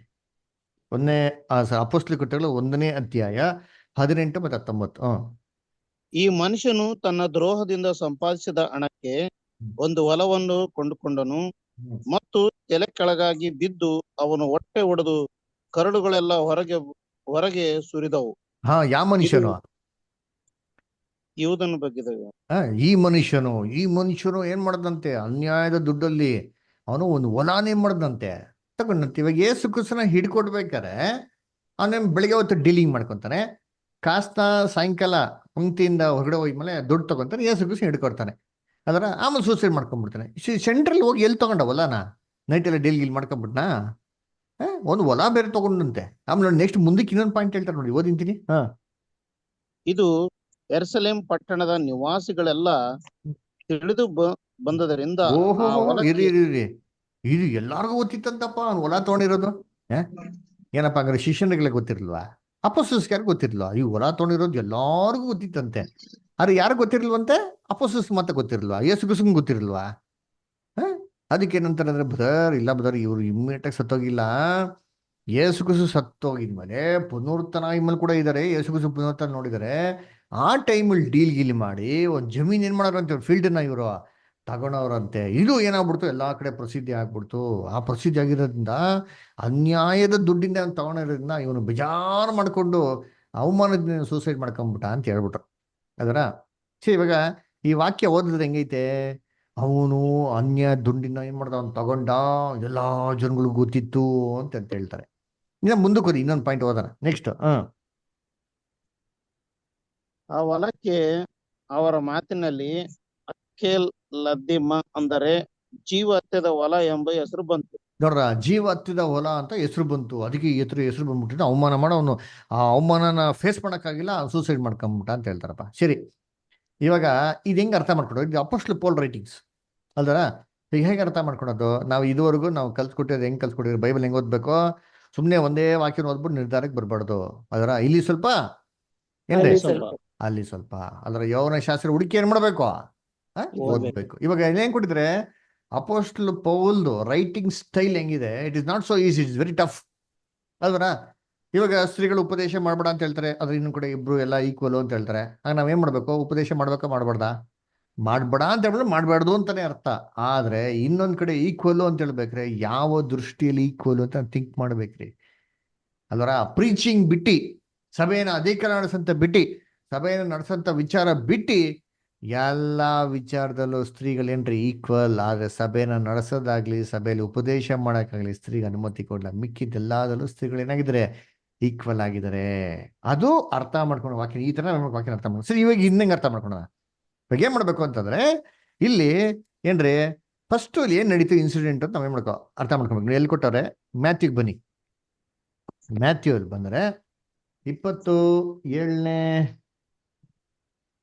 27ನೇ ಅಧ್ಯಾಯ ಏನಾಯ್ತು ಅಲ್ಲಿ ಸಿಚುವೇಶನ್ ನೋಡೋಣ ಅಂತೀನಿ. 27ನೇ ಅಧ್ಯಾಯದಲ್ಲಿ 1ರಿಂದ ದಯವಿಟ್ಟು ಓದ್ಕೊಂಬನಿ. ಬೆಳಗಾಗಲು ಎಲ್ಲಾ ಮಹಾಯಾಜಕರು, ಜನರು, ಹಿರಿಯರು ಯೇಸುವನ್ನು ಕೊಲ್ಲಿಸಬೇಕೆಂದು ಆಲೋಚನೆ ಮಾಡಿಕೊಂಡು ಆತನನ್ನು ಕಟ್ಟಿಸಿ ತೆಗೆದುಕೊಂಡು ಹೋಗಿ ದೇಶಾಧಿಪತಿಯಾದ ಪಿಲಾತನಿಗೆ ಒಪ್ಪಿಸಿದರು. ಆಗ ಆತನನ್ನು ಹಿಡುಕೊಟ್ಟ ಯೂದನು ಆತನಿಗೆ ಮರಣದಂಡನೆ ತೀರ್ಪಾಯ್ತೆಂದು ನೋಡಿ ಪಶ್ಚಾತ್ತಾಪ ಪಟ್ಟು ಆ 30 ರೂಪಾಯಿಗಳನ್ನು ಮಹಾಯಾಜಕರಿಗೂ ಹಿರಿಯರಿಗೂ ತಿರುಗಿ ತಂದು, ತಪ್ಪಿಲ್ಲದವನು ಮರಣಕ್ಕೆ ಒಪ್ಪಿಸಿಕೊಟ್ಟು ಪಾಪ ಮಾಡಿದೆನು ಅಂದನು. ನೋಡ್ರ, ಇಲ್ಲಿ ಏನಾಗಿದೆ, ಇವನ್ ಬದುಕವನು ಎಲ್ಲಿವರೆಗೂ ಬದುಕವನೆ ಅಂದ್ರೆ, ಯೇಸು ಕ್ರಿಸ್ತನ ಹಿಡ್ಕೊಟ್ಟಿದ್ದಾನೆ. ಹಿಡ್ಕೊಟ್ಟಿದ ತಕ್ಷಣ ಇಮಿಡಿಯೇಟ್ ಸೂಸೈಡ್ ಮಾಡ್ಕೊಳ್ಳಿ. ಯೇಸು ಕ್ರಿಸ್ತನ ಹಿಡ್ಕೊಟ್ಟಿದ್ಮೇಲೆ ಏನಾಗಿದೆ, ಯೇಸು ಕ್ರಿಸ್ತನ ಟ್ರಯಲ್ ಅಂತ ಏನ್ ಮಾಡೋಣ ನೋಡೋಣ. ಏನ್ ಗೊತ್ತಾಯ್ತು ಅವನಿಗೆ, ಯೇಸು ಕ್ರಿಸ್ತನ ಟ್ರಯಲ್ ನೋಡೋಣ. ನಿನಗೂ ಯೇಸು ಕ್ರಿಸ್ತಗೆ ಹಿಂಸೆ ಕೊಡ್ಬೇಕಾ, ಹೊಡಿಬೇಕಾರೆ, ಚಾವಟಿನ ಹೊಡಿಬೇಕಾರೆ, ಅವ್ರಿಗೆ ಏನ್ರಿ ಈ ಒಂದು ಪಿಲಾತ್ ಮನೆ, ಹೆರೋಡ್ ಮನೆಗೆಲ್ಲ ಕೊಂಡು ತೀರ್ಪು ಮಾಡ್ಬೇಕಾದ್ರೆ ಇವ್ನು ಇರ್ಲಿಲ್ಲ ರೀ. ಆದ್ರೆ ಏನ್ ಮಾಡೋಣ, ಎಲ್ಲ ಒಂದ್ ಕಡೆ ದೂರದಿಂದ ಅಬ್ಸರ್ವ್ ಮಾಡೋಣ, ಅಥವಾ ಒಂದು ಗಮನಕ್ಕೆ ಏನಾಗಿದೆ, ಒಂದು ಗಮನಕ್ಕೆ ಬಂದಿದೆ. ಏನ್ ಬಂದಿದೆ, ಇದೆಲ್ಲ ನೈಟಲ್ಲಿ ಆಗಿರೋದು. ಏನ್ ಬಂದಿದೆ ಅವನ ಗಮನಕ್ಕೆ, ಅವನಿಗೆ ತೀರ್ಪು ಕೊಟ್ಟಿರೋದ್ ಬಗ್ಗೆ ಗೊತ್ತಾಗಿದೆ. ಏನ್ ತೀರ್ಪು? ಯೇಸು ಕ್ರಿಸ್ತನಿಗೆ ಮರಣ ದಂಡನೆ. ಯೇಸು ಕ್ರಿಸ್ತನಿಗೆ ಸಾಯಿಸ್ಬೇಕು ಅಂತ ಯೂದಾಸ್ಗೆ ಇಷ್ಟು ಇಂಟೆನ್ಷನ್ ಇಲ್ಲ ರೀ. ಅವನ ಮರಣಕ್ಕೆ ಒಪ್ಪಿಸ್ಕೊಡ್ಬೇಕು ಅಂತ ಯೂದಾಸ್ ಯಾವತ್ತೂ ನೆನ್ಸ್ಕೊಂಡಿರ್ಲಿ. ಇದು ಏನಾಗ್ಬಿಡ್ತು, ಯೂದಾಸ್ಗೆ ಒಂದು ಜೀರ್ಣ ಮಾಡ್ಕೊಳಕ್ಕಾಗಿಲ್ಲ. ಅಯ್ಯೋ, ನಮ್ಮ ಒಂದು ಪ್ರಭು ನಾನು ಮರಣಕ್ಕೆ ಒಪ್ಪಿಸ್ಕೊಬಿಟ್ನಲ್ಲ ಅಂತ. ಅದಕ್ಕೆ ಏನ್ ಮಾಡ್ತಾನೆ ನೋಡಿ, ನೆಕ್ಸ್ಟ್ ಆಮೇಲೆ ಇದನ್ನ ಕಾಸನ್ನ ತೊಗೊಂಡೋಗ್ಬಿಟ್ಟು ಯಾಜಕನ ಹತ್ರ ಏನ್ ಮಾಡ್ತಾನೆ, ವಾಪಸ್ ಕೊಟ್ಬಿಡ್ತಾನೆ. ಸರ್ ನನಗೆ ಬೇಡ ಸರ್, ಇದು ದಯವಿಟ್ಟು ಕಾಸು ಅಂದ್ಬಿಟ್ಟು. ನಾನು ಏನ್ ಮಾಡಿದ್ರೆ, ನಿರಪರಾಧಿನೇ ಮಾಡಿ ನಿಮ್ಗೆ ಒಪ್ಪಿಸ್ಕೊಬಿಟ್ಟಿದ್ದೀನಿ. ಇನ್ನೋಸೆಂಟ್ ಬ್ಲಡ್ ಅಲ್ವರ, ಏನ್ರಿ ನಿರ್ದೋಷಿಯ ರಕ್ತನೇ ಮಾಡಿದೆ ನಿಮ್ಗೆ ಒಪ್ಪಿಸ್ಕೊಟ್ಟಿದ್ದೀನಿ ಅಂತ ಹೇಳ್ತಾನೆ. ಅವಾಗ ಅವ್ರು ಏನು ಉತ್ತರ ಕೊಡ್ತಾರೆ, ನೆಕ್ಸ್ಟ್ ಓದಿ ಕಂಟಿನ್ಯೂ ಮಾಡಿ. ಆಗ ಅವನು ಆ ಹಣವನ್ನು ದೇವಾಲಯದೊಳಗೆ ಬಿಸಾಡಿ ಬಿಟ್ಟು ಹೊರಟು ಹೋಗಿ ಉರುಳು ಹಾಕಿಕೊಂಡು ಸತ್ತನು. ಇವನ್ ಏನ್ ಮಾಡ್ಬಿಟ್ಟೆ, ಯುವದಾಸು ದುಡ್ಡನ್ನ ಏನ್ ಮಾಡದಂತೆ, ದೇವಾಲಯದಲ್ಲಿ ಬಿಸಾಕ್ಬಿಟ್ಟು ಹೋಗಿ ಉರುಳು ಹಾಕೊಂಡು ಬಿಸಾಕ್ಬಿಟ್ಟವನು ಅಲ್ಲೇ. ಆ ದುಡ್ಡು ನಂಗೆ ಸವಾಸನೆ ಬೇಡ, ನಂಗೆ ದುಡ್ಡು ಬೇಡವೇ ಬೇಡ ಅಂತ ಬಿಟ್ಟು ದುಡ್ಡು ಬಿಸಾಕ್ಬಿಟ್ಟು ನೋಡಿರ್ತೀನಿ. ಬಿಸಾಕ್ಬಿಟ್ಟು ಯಾಚಕ್ರೆ ಬಿಸಾಕ್ಬಿಟ್ಟು ಅವಾಗ ಏನ್ ಮಾಡ್ತಾನೆ ಇವನು ಹಿಂಗ ಆಗೋಯ್ತಲ್ಲ, ತನ್ನಿಂದ ಆಗ್ಬೇಡ ಅಂತ ಒಂದು ವಿಚಾರ ಆಗ್ಬಿಡ್ತಾರೆ, ಮಟ್ಟೆ ಮಾಡೋ ಸೂಸೈಡ್ ಮಾಡ್ಕೊಂಡ್ಬಿಟ್ರೆ ಅಲ್ವರ. ಸರಿ, ಇವ್ರೇನ್ ಮಾಡೋರು ನೆಕ್ಸ್ಟ್? ಯಾಜಕರು ದುಡ್ಡು ತಗೊಂಡು ಮುಂದಕ್ಕೋದಿ. ಮಹಾಯಾಜಕರು ಆ ಹಣವನ್ನು ತೆಗೆದುಕೊಂಡು ಅದು ಜೀವ ಹತ್ಯಕ್ಕೆ ಕೊಟ್ಟ ಕ್ರಯವಾದದರಿಂದ ಅದನ್ನು ಕಾಣಿಕೆ ಪೆಟ್ಟಿಗೆಯಲ್ಲಿ ಹಾಕಬಾರದು ಎಂದರು. ನೋಡ್ರ, ಇದು ಬಳಿಕ ಏನ್ರಿ? ಜೀವ ಹತ್ತಿಕ್ಕೆ ಒಬ್ಬ ಮನುಷ್ಯನ ಒಂದು ಬೆಲೆ, ಒಬ್ಬನ ಸಾಯಿಸ್ಬೇಕು ಅಂತ ಬೆಲೆ ಕೊಟ್ಟು ಕೊಂಡ್ಕೊಂಡಿರೋದ್ರಿಂದ ಇದನ್ನ ನಾವು ತಿರ್ಗಾ ದೇವರು ಒಂದು ಪೆಟ್ಟಿಗೆ ಹಾಕೋದೇನಲ್ಲ, ನ್ಯಾಯ ಅಲ್ಲ, ಅನ್ಯಾಯ ಆಗ್ಬಿಡ್ತದೆ, ತಪ್ಪಾಗ್ಬಿಡ್ತದೆ. ಅದರ ಒಬ್ಬ ರಕ್ತನ ಏನ್ ಮಾಡೋದು ನಾವು? ದೇವರು ಒಂದು ಕಾಣಿಕೆಗೆ ಆಗ್ದಂಗೆ ಆಗ್ಬಿಡ್ತಾರೆ. ಅಂದ್ಬಿಟ್ಟು ಏನ್ ಮಾಡ್ತಾರೆ? ಅದನ್ನ ಏನ್ ಮಾಡಲ್ಲ, ಯೂಸ್ ಮಾಡೋ. ನೋಡಿರ್ತೀನಿ ಎಂತ ಬುದ್ಧಿ ಇತ್ತು ನೋಡಿರ್ತೀನಿ. ದೇವರು ನ್ಯಾಯ ಪ್ರಮಾಣದಲ್ಲಿ ಕೊಟ್ಟಿದ್ರು ಗೊತ್ತಾ? ಎಂತ ಕಾಣಿಕೆನ ಪೆಟ್ಟಿಗೆಗೆ ಹಾಕ್ಬಾರ್ದು ಗೊತ್ತಾ ಯಾರಿಗಾರ? ಕೆಲವೊಂದು ಕಾಣಿಕೆಗಳನ್ನ ಪೆಟ್ಟಿಗೆಗೆ ಹಾಕ್ಬಾರ್ದು. ಕೆಲವು ಅಮೌಂಟ್ ಕೊಟ್ಟಿರ್ತಾರೆ, ದುಡ್ಡು ಟೈಟ್ಸ್ ಅದರ ಏನ್ರಿ, ಅದೆಲ್ಲ ಬಂದ್ಬಿಟ್ಟು ಕೆಲವು ವಿಚಾರಗಳನ್ನ ಪೆಟ್ಟಿಗೆಗೆ ಹಾಕ್ಬಾರ್ದು. ಯಾವ ಪೆಟ್ಟಿಗೆ, ಯಾವ ವಿಚಾರ, ಯಾವ ದುಡ್ಡನ್ನ ಪೆಟ್ಟಿಗೆಗೆ ಹಾಕ್ಬಾರ್ದು ಗೊತ್ತಾ ಯಾರಿಗಾರ? ನ್ಯಾಯ ಪ್ರಮಾಣದಲ್ಲಿ ಐತೆ, ಗೊತ್ತಿಲ್ಲಲ್ಲ? ಅನ್ಯಾಯ ಸಂಪಾದನೆ ಮಾಡಿರೋದು ವ್ಯಭಿಚಾರ ಆಗ್ಬಾರ್ದು. ಮಾಡಿರೋದು ದುಡ್ಡು ಹಾ, ಆಗ್ಬಾರ್ದು. ಸರಿ. ಅನ್ಯಾಯ ವಿಚಾರ, ಸಂಪಾದನೆ ಮಾಡಿದ್ದು ಅನ್ಯಾಯ, ಆಗ್ಬಾರ್ದು. ಓಕೆ. ಆಮೇಲೆ ಕಳ್ತನ ಮಾಡಿ ದುಡ್ಡು. ಓಕೆ, ಸರಿ, ಓಕೆ. ನನ್ಗೂ ಅದ್ರ ಬಗ್ಗೆ ಗೊತ್ತಿಲ್ಲ. ಆದ್ರೆ ಒಂದು ವಿಚಾರ ಮಾತ್ರ ನನ್ಗೆ ಗೊತ್ತು. ಯಾವ್ದಪ್ಪ ಅಂತಂದ್ರೆ, ಪ್ರಾಣಿ ಏನ್ರಿ, ಪ್ರಾಣಿನ ಮಾರಿರೋದು. ನಾಯಿ ಇದೆ ಗೊತ್ತಾ? ಎಸ್ಪೆಷಲಿ ನಾಯಿನ ಮಾರಿರೋಂಥದ್ದು, ಪ್ರಾಣಿನ ಮಾರಿರೋಂಥ ದುಡ್ಡನ್ನ ತಂದ್ಬಿಟ್ಟು ಖಜಾನೆಗೆ ಹಾಕ್ಬಿಡಿ ಅಂತ ವಾಕ್ಯ ಏನಾಗಿದೆ ಇದೆ. ನಾನು ನೋಡ್ತೀನಿ, ನಮಗೆ ಕ್ಲಾಸ್ ಆಗಿ ಜ್ಞಾಪಿಸಿ ನಾನು ವಾಟ್ಸಪ್ಪಲ್ಲಿ ಹಾಕ್ತೀನಿ, ಓಕೆನಾ? ಇದು ದೇವ್ರಿಗೆ ಅಸಹ್ಯ ಅಂತ ಹೇಳ್ತಾರೆ. ಸೊ ಇಲ್ಲಿ ಏನಾಗ್ಬಿಡ್ತು ಅಂದ್ರೆ, ಒಬ್ಬ ವ್ಯಕ್ತಿನ ಮಾರಿರೋಂಥ ದುಡ್ಡು, ಅದರ ಒಬ್ಬ ಪ್ರಾಣಕ್ಕೆ ಕೊಟ್ಟಿರೋಂಥ ದುಡ್ಡುದು, ಇದು ಧರ್ಮಶಾಸ್ತ್ರ ಗೊತ್ತಿರೋಂಥ ವಿಚಾರ. ಅದನ್ನೇನ್ ಮಾಡ್ತಾರೆ? ಪ್ರಾಣಕ್ಕೆ ಕೊಟ್ಟಿರೋಂಥ ದುಡ್ಡನ್ನ ಯಾವತ್ತು ದೇವ್ರ ಪೆಟ್ಟಿಗೆಗೆ ಏನ್ ಮಾಡ್ದ ತರಬಾರ್ದು ಅಂತ ಹೇಳ್ತಾರೆ. ಅದಕ್ಕೆ ನೆಕ್ಸ್ಟ್ ಏನ್ ಮಾಡ್ತಾರೆ ಅವ್ರು ಬದಾರ. ಆಮೇಲೆ ಈ ಬಳಿಕ ಆಲೋಚನೆ ಮಾಡಿ ಪರದೇಶಿಗಳನ್ನು ಹೂಣುವುದಕ್ಕೋಸ್ಕರ ಅದರಿಂದ ಕುಂಬಾರನ ಹೊಲವೆಂಬ ಭೂಮಿಯನ್ನು ಕೊಂಡುಕೊಂಡರು. ನೋಡ್ರ, ಇವ್ರು ಏನ್ ಮಾಡ್ತಾರೆ ಇವಾಗ? ಇದನ್ನ ಹಿಂಗ್ ಮಾಡೋದ್ ಬೇಡ, ಹೂಣೋದಕ್ಕೆ ಸಮಾಧಿ ಏನ್ ಮಾಡೋಣ, ತಗೊಂಬಿಡೋಣ ಅಂತ ಹೇಳ್ತಾರೆ. ನೋಡಿರ್ತೀನಿ ಅಲ್ರ, ಏನು ಬ್ಯಾರನ್ ಲ್ಯಾಂಡ್, ವೇಸ್ಟ್ ಲ್ಯಾಂಡ್, ಯಾವ ಲ್ಯಾಂಡ್ ನ ತಗೊಂತಾರೆ? ಕುಂಬಾರನ ಹೊಲ. ಹೊಲ ಅಲ್ವರ. ಯಾರು ದುಡ್ಡಲ್ಲಿ ತಗೊಂಡಿದ್ದು? ಯಾರು ತಗೊಂಡಿದ್ದು? ಯೂದನಿಗೆ ಯೇಸು ಕ್ರಿಸ್ತನ ಹಿಡಿಯೋದಕ್ಕೆ ಕೊಟ್ಟಿರ್ತಕ್ಕಂಥ ಆ ಹಣದಿಂದ ದುಡ್ಡಲ್ಲಿ ತಗೊಂಡಿದ್ಯಾರು? ಯೂದ ತಗೊಂಡ? ಇಲ್ಲ, ಇಲ್ಲ, ಈ ಮಹಾಯಾಜಕರು ಮಹಾಯಾಜಕರು. ಯೂದ ಜ್ಞಾನಕ್ಕೆ ಸತ್ತೋಗ್ಬಿಟ್ಟವನೆ, ನೈಟಲ್ಲೇ ಸತ್ತೋಗ್ಬಿಟ್ಟ. ಏಸು ಕ್ರಿಸ್ತು ಸಾಯೋದಕ್ಕಿಂತ ಮುಂಚೆನೆ ಯೂದ ಏನಾಗ್ಬಿಟ್ಟವನೆ? ಸತ್ತೋಗ್ಬಿಟ್ಟವನೆ ಅಲ್ವರ. ಸೊ ಇವರು ಯಾಜಕರೆಲ್ಲ ಇಮ್ಮೆತ್ತಾಗಿ ಡೀಲ್ ಮಾಡಿಲ್ಲ ರೀ. ಎಲ್ಲ ಏಸು ಕ್ರಿಸ್ತು ಸಾಯಿಸಿದ್ಮೇಲೆ ಕತೆ ಮುಗಿದ್ಮೇಲೆ ನೆಕ್ಸ್ಟ್ ಏನ್ ಮಾಡ್ತಾರೆ? ಆ ದುಡ್ಡನ್ನ ತಗೊಂಡು ಏನ್ ಮಾಡ್ಬೇಕು ಅಂತ ಡಿಸಿಷನ್ ತಗೊಂಡಿರ್ತಾರೆ ಅಲ್ವರ. ಸರಿ, ಆ ಹೊಲಕ್ಕೆ ಏನಂತ ಹೆಸರಿಟ್ರಂತ ಇವಾಗ ಓದಿ. ಈ ಕಾರಣದಿಂದ ಇಂದಿನವರೆಗೂ ಆ ಹೊಲಕ್ಕೆ ಜೀವಹತ್ಯದ ಹೊಲವೆಂಬ ಹೆಸರು ಅದೇ. ನೋಡ್ರ, ಜೀವಹತ್ಯ ಹೊಲ ಅಂತ ಹೆಸರಿದೆ. ಇದನ್ನೇ ಅಪೊಸ್ತಲ ಕೃತ್ಯಗಳು 1ನೇ ಅಧ್ಯಾಯದಲ್ಲಿ ಕೊಟ್ಟಿರೋದು. ಇವಾಗ ಅಲ್ಲಿ ಕೊಟ್ಬಿಡಕ್ಕೆ ಏನಾಗ್ಬಿಟ್ಟಾರ ಅಂತಂದ್ರೆ, ಅವನ್ನೇ ತಗೊಂಡವನ್ ತರ ಹಾಕ್ಬಿಟ್ಟವ್ರೆ ಅಲ್ವರ. ಯಾಕೆ ಅಂತಂದ್ರೆ, ದುಡ್ಡು ಯಾರ್ದು? ಯೂದಾಸ್ದು ಅಲ್ವರ. ಅವನೇನ್ ಮಾಡ್ತಾನೆ? ಬಿಸಾಕ್ಬಿಟ್ಟು ಹೋಗ್ಬಿಡ್ತಾನೆ. ಬಿಸಾಕ್ಬಿಟ್ಟು ಹೋಗಿದ ತಕ್ಷಣ ಅದು ಮಹಾಜಕರ್ದಾಗೋಯ್ತು ದುಡ್ಡು. ಇಲ್ಲ, ಮಹಾಜಕರ್ ಹೇಳ್ಬಿಟ್ರು, ನಾವು ಕೊಟ್ಟಿದ್ರಿ, ನಿನ್ನಿಷ್ಟ, ನೀನ್ ಬಿಸಾಕ್ತಿಯೋ ಯೂಸ್ ಮಾಡ್ಕೊಂತೀಯೋ ನಿನ್ನ ಹಣೆ ಬರೋದು. That's your problem, that's not of our problem ಅಲ್ವರ. ಅದರಿಂದ ಇವನ್ ದುಡ್ಡು ಬಿಸಾಕಿದ ತಕ್ಷಣ ಏನಾಯ್ತು ಅಂದ್ರೆ, ಇವನ್ ಲೆಕ್ಕನ ಆಯ್ತು. ಸರಿಯಪ್ಪ, ನಿನಗ್ ಬೇಡವಾ? ನಿನ್ ದುಡ್ಡಲ್ಲೇ ಏನ್ ಮಾಡ್ತಿದ್ವಿ, ನಿನ್ನ ಹೆಸರು ಒಂದು ಲೆಕ್ಕ, ಒಂದು ಹೊಲ ಅಂತ ತೆಗಿತೀನಿ ಅಂತ ಏನ್ ಮಾಡಿದ್ರು? ಸ್ಮಶಾನಕ್ಕಾಗಿ ಒಂದು ಹೊಲನ ಏನ್ ಮಾಡಿದ್ರೆ ಒಂದು ತೆಗೆದಿಟ್ಕೊಂಡವ್ರೆ ಅಲ್ವರ. ಹಾಗಾದ್ರೆ ಯೂದಾಸೇನಾಗಿದೆ ಇಷ್ಟೊತ್ತಿಗೆಲ್ಲ ಔಟ್ ಆಗಿದ್ದ. ಅದಕ್ಕೆ ಅಪೊಸ್ತಲ ಕೃತ್ಯಗಳಲ್ಲಿ 1ನೇ ಅಧ್ಯಾಯನ ನಾವು ಸರಿಯಾದ ರೀತಿಯಲ್ಲಿ ಮಾಡೋಕೆ ಅರ್ಥ ಮಾಡ್ಕೊಬೇಕು. ಇವನ್ ತಗೊಂಡಿದ್ದಲ್ಲ ಅದರ, ಇವನ್ ಹೆಸರಲ್ಲಿ ಯಾರು ತೆಗೆದ್ಬಿಟ್ಟವ್ರೆ ಏನ್ರಿ? ಯಾಜಕರು ತಗೊಂಡವ್ರೆ ಅದರ. ಇವಾಗ ನೀವೇ ಯೋಚನೆ ಮಾಡಿರ್ತೀನಿ, ಇವ್ರ ಹೆಸರು ದಡ್ಡನ ಹೋಗ್ಬಿಟ್ಟು ಏನ್ರಿ ರಕ್ತದ ಹೊಲ ತೊಗೊಳಕ್ಕೆ, ಸಾಯಿಸೋರ್ನೆಲ್ಲ ಸತ್ತೋಗಿರಲ್ಲ ಉಣೋದಕ್ಕೆ, ನೆಲ ತೊಗೊಳಕ್ಕೆ ಒಂದು ದಡ್ಡನ ಯೋಚನೆ ಮಾಡಿರ್ತೀನಿ. ಅವ್ನು ಅಷ್ಟೊಂದು ದುಡ್ಡಿನ ಬಗ್ಗೆ ಆಸೆ ಇದ್ದಿದ್ರೆ ಅವ್ನು ಏನ್ ಮಾಡಿರೋಣ? ಅವ್ನು ಫ್ಲಾಟ್ ಬಂಗ್ಲೋ ತರ ಎಕ್ಸಾಂಪಲ್ ಹೇಳಿದಾನ, ಒಂದು ಹೊಲ ಗಿಲ ತಗೊಂಡು ಏನೋ ಜಮೀನ್ ವ್ಯವಸಾಯ ಮಾಡೋದಕ್ಕೋ ಏನೋ ಮಾಡಕ್ಕೆ ಮಾಡಿರೋನು ಹೊರತು ಸತ್ತೋರ್ನು ಕೂಡ ಮಾಡ್ತಾರೆ. ಯೋಚನೆ ಮಾಡಿರ್ತೀನಿ.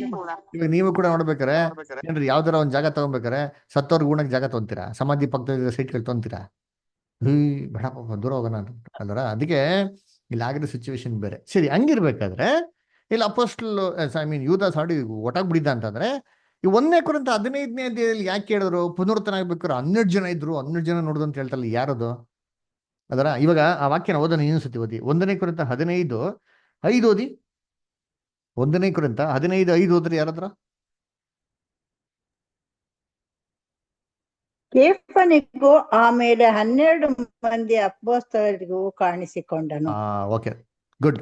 ತಮಿಳಲ್ಲಿ ಇದೆಯಾ ಯಾರಾದ್ರ? ಓದ್ತೀರಾ ತಮಿಳ್, ಆಮೇಲೆ ಇಂಗ್ಲಿಷ್, ಆಮೇಲೆ Telugu? 1 Corinthians 15:5. Incoming call from my trapper identified by true caller. ಯಾರು ಓದ್ತೀರಾ? ಯಾರು ಇಂಗ್ಲಿಷು ತಮಿಳು? ಎಲ್ಲಿ ಕಾರ್ತಿಕ್ ಬದರು? ಚಿತ್ರಾ sister? And that he was seen by Cephas Brother? then 12. 1 minute. Karthik Badr, 1 ಹಾ Corinthians ಬ್ರದರ್, ಹೇಳಿ ಬ್ರದರ್. 1 Corinthians 15:5 ತಮಿಳಲ್ಲಿ ಓದಿ. ಹಾ ಬ್ರದರ್. ಆಮೇಲೆ ಶ್ವೇತಾಸ್ಟರ್, ಆಮೇಲೆ ಇಂಗ್ಲಿಷ್ ಓದಿ. 1 ನಿಮಿಷ. ಫಸ್ಟ್ ತಮಿಳ್ ಓದ್ಬೇಡ, ಆಮೇಲೆ ಶ್ವೇತಾಸ್ಟರ್, ನೆಕ್ಸ್ಟ್ ಇಂಗ್ಲಿಷ್. கேபாவுக்கும் பின்பு 12 தரிசனமானார். ನೋಡ್ರ, ತಮಿಳಲ್ಲಿ ಏನ್ ಕೊಟ್ಟಿದ್ದಾರೆ? ಕೈಫಾಕುಂ 12 ಪೇರ್ಕು ದರ್ಶನಮಾನಾರ್ ಅಂತ ಕೊಡ್ತಿರ್ಕಾರ ಇಲ್ಲಿಯಾ? ಶ್ವೇತಾಸ್ಟರ್ ಇಂಗ್ಲಿಷ್ ಓದಿ ಇಷ್ಟ ಇವಾಗ. And that he was seen by Cephas then by the 12. Then by the 12 apostles ಅಂತ ಕೊಟ್ಟಿದ್ಯಾ ಅಂದ್ರೆ ಇಲ್ಲ ರೀ. ಅಪೋಸ್ಟಲ್ಸ್ ಅಂತ ವಾರ್ತೆ ತಮಿಳಲ್ಲೂ ಇಲ್ಲ, ಇಂಗ್ಲಿಷಲ್ಲೂ ಇಲ್ಲ. ತೆಲುಗಲ್ಲಿ ఉందా బ్రదర్? ప్రసన్న బ్రదర్? ಇಲ್ಲ. ఆయన కేఫాకును తరువాత 12 కనబడెను. చూసారా? 12 ಕಣ್ಣಪಡಿನೋ 12 ಕನಬಡೆನು. ನೋಡ್ರ, ಎಷ್ಟು ಕ್ಲೀನ್ ಆಗಿ ಕೊಟ್ಟೈತೆ ನೋಡಿರ್ತೀನಿ. ಅಲ್ಲ ಅಪೋಸ್ಟಲ್ಸ್ ಅಂತ ಕೊಡಲಿಲ್ಲ. ಆದ್ರೆ ನೋಡಿ, ಇನ್ನೊಂದು ವಾಕ್ಯದಲ್ಲಿ ಕೊಟ್ಟಿದ್ರೆ ಎಲ್ಲಿ ಕೊಟ್ಟಿದ್ರೆ? 7ನೇ ವಾಕ್ಯ ಓದ್ರಿ ಬದರ್. ತೆಲುಗಲ್ಲಿ ಚದವಂಡಿ Badr, 7th verse. ಅದೇ ಇಂಗ್ಲಿಷಲ್ಲಿ ಕೊಡೋದು, ತಮಿಳಲ್ಲಿ ಕೂಡ ಓದಿ. తరువాత ఆయన యాకోబుకును అటు తరువాత అపోస్తులుల కొందరికి కనబడెను. ಅಪೋಸ್ಟಲ್ అందరికೂ ಕಡಬಡಿನು ಅಂತ ಕೊಟ್ಟೈತೆ ನೋಡಿರ್ತೀನಿ. ಅಪೋಸ್ಟಲರು ಅಂತ ಇಲ್ಲಿ ಕೊಟ್ಟಿದ್ ವಾರ್ತೆ. ಮೇಲ್ಗಡೆ ಏನ್ ಮಾಡಲಿಲ್ಲ, ಅಪೋಸ್ಟಲ್ಸ್ ಅಂತ ಕೊಡ್ಲಿಲ್ಲ ರೀ. 12 ಜನ ಅಂತ ಕೊಟ್ಟಾರಷ್ಟೇ. 12 ಜನ ಅಂತ ಅಪೋಸ್ಟಲ್ಸ್ ಅಂತ ಐತಾ? ನೋಡ್ರಿ, ಇಂಗ್ಲಿಷ್ ಓದಿ ನೋಡೋಣ ಅಷ್ಟೇ. After that he was seen by James then by all the apostles. and all of the apostles. ಅಲ್ಲಿ ಮೇಡಮ್ 12 apostles ಅಂತ ಕೊಟ್ಟಿದ್ಯಾ? ಇಲ್ಲ ರೀ. ಅಲ್ರ, 12 apostles ಆಗಿದ್ರೆ ಡೆಫಿನೆಟ್ ಆಗಿ ಅಲ್ಲಿ ಕೊಟ್ಟಿರೋ. ಅಂದ್ರೆ 12 ಅದರ್ ಪೀಪಲ್. ಅದು ಯಾರೋ 12 ಜನ ನೋಡ್ರೆ, ಕೈಫಾಸ್ ನೋಡ್ರೆ, ಅದು ಯಾರೋ 12 ಜನ ನೋಡ್ರೆ, 12 ಕೊಟ್ಟಿದ್ರೆ 12 apostles ಅಂತೇನಿಲ್ಲ, ಇಲ್ವೇ ಇಲ್ಲ. ಅಲ್ರ, ಆಮೇಲೆ ಏನ್ರಿ, ಆಕ್ಚುಲಿ ಯೇಸು ಕ್ರಿಸ್ತನ ಏನ್ರಿ ಪುನರುತ್ಥಾನ ಆಗಿದ್ಮೇಲೆ ಒಬ್ರು ಅಪೋಸ್ಟಲ್ಸ್ ಕಮ್ಮಿ ಆಗಿದ್ರು ಅಲ್ವರ. ಅದು ಬದಲಾಗಿ ಇವ್ರು ಏನ್ ಮಾಡ್ತಾರೆ, ಅಪೋಸ್ಟಲ್ನ ಒಬ್ಬರನ್ನ ನೇಮಿಸ್ತಾರೆ. ಕರೆಕ್ಟಾ? ಯಾರನ್ನ ನೇಮಿಸ್ತಾರೆ ಇವ್ರು? ಮತ್ತಿಯನ್ನು ನೇಮಿಸ್ತಾರೆ. ಮತ್ತಿಯ ಬಂದ್ಬಿಟ್ಟು ದೇವ್ರ ಆಯ್ಕೆನ ಅದು? ಇಲ್ಲ. ಅದರಿಂದ ನೋಡ್ಬೇಕಾರೆ ಇವ್ರೇ ಏನ್ ಮಾಡಿದ್ರು, 11 ಜನದಲ್ಲಿ ಇನ್ನೊಬ್ಬನ್ ಸೇರ್ಸ್ಕೊಂಡು 12 ಜನ ಮಾಡ್ಕೊಂಡಿದ್ರು. ಆದ್ರೆ 12 ಜನನು ಕೂಡ ದೇವ್ರ ಅಪೋಸ್ಟಲ್ಸ್ ಅಂತ ಎಣಿಸಿಲ್ಲ. ಅರ್ಥ ಆಯ್ತಾ? ಅದಕ್ಕೆ ಅಪೋಸ್ಟಲ್ ಪೌಲ್ ರೈಟಿಂಗ್ಸ್ ನ ಕರೆಕ್ಟಾಗಿ ಅರ್ಥ ಮಾಡ್ಕೊಬೇಕು. ಏನ್ ಮಾಡ್ತಾರೆ, ಯೂದಾಸ್ ಕೂಡ ಜೀವಂತವಾಗಿದ್ದಾನೆ. ಹೆಂಗೆ ಯೂದಾಸನ್ ಜೀವಂತವಾಗಿದ್ರೆ ಅವನ ಯಾಕೆ ಮನಸ್ಸಂತರ ಒಂದು ಯೇಸು ಕ್ರಿಸ್ತ ಪುನರುತ್ಥಾನ ನೋಡಿ ಯೇಸು ಕ್ರಿಸ್ತ ಅವನ್ ಯಾಕೆ ಕಾಪಾಡ್ತಾ ಇರಲಿಲ್ಲ? ಅವನ್ ಯಾಕೆ ರಕ್ಷಣೆ ಕೊಡ್ತಾಯಿಲ್ಲ? ಪೇತ್ರನ್ಗೆ ಏನ್ ಮಾಡಿದ್ರು, ಅವ್ರಿಗೆ ಕ್ಷಮಾಪಣೆ ಕೊಟ್ಟು 3 ಸತಿ ನನ್ನ ಹಿಂಡನ್ನ ಮೇಯಿಸು ಅಂತ ಹೇಳ್ಬೇಕಾರೆ ಯೂದಾಸ್ಗೂ ಖಂಡಿತವಾಗಿ ಮಾಡೋರು ಯೇಸು ಕ್ರಿಸ್ತ ಕಣ್ಣನ್ನ ನೋಡ್ಸಿರೋರು. ಅಂದ್ರೆ ಅದನ್ನ ನೋಡ್ಬೇಕಾರೆ ಇದೇನಕ್ಕಪ್ಪ ಉದಾಹರಣೆ ಕೊಟ್ಟಾರೆ, ಅಪೋಸ್ಟಲ್ ಪೌಲ್ ರೈಟಿಂಗ್ಸ್ ಹಿಂಗೆ ನೋಡಿದ್ದೀನಿ ಅಲ್ವರ. ಅಪೋಸ್ಟಲ್ ಪೌಲ್ ರೈಟಿಂಗ್ಸು ತುಂಬಾ ಟಫ್ ಆಗಿರೋದ್ರಿಂದ ನಾವೇ ಮಾಡಬೇಕು, ಇದನ್ನ ವಾಕ್ಯಕ್ಕೆ ಏನಾಗಬೇಕು, ಜೋಡಣೆಗೆ ಅರ್ಥ ಮಾಡ್ಬೇಕು. ಯಾಕೆಂದ್ರೆ ಸತ್ಯವೇದ ಇರೋದೇ ವಾಕ್ಯ ಹಂಗೆ ರೀ.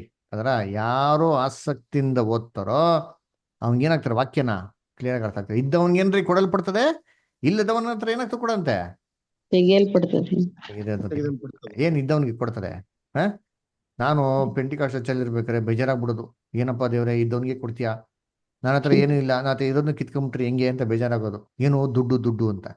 ಈ ವಾಕ್ಯ ದುಡ್ಡಿನ ಬಗ್ಗೆನೇ ಹೇಳ್ತಾ ಇಲ್ಲ. ಏನ್ ಬಗ್ಗೆ ಹೇಳ್ತಾ ಇರೋದು?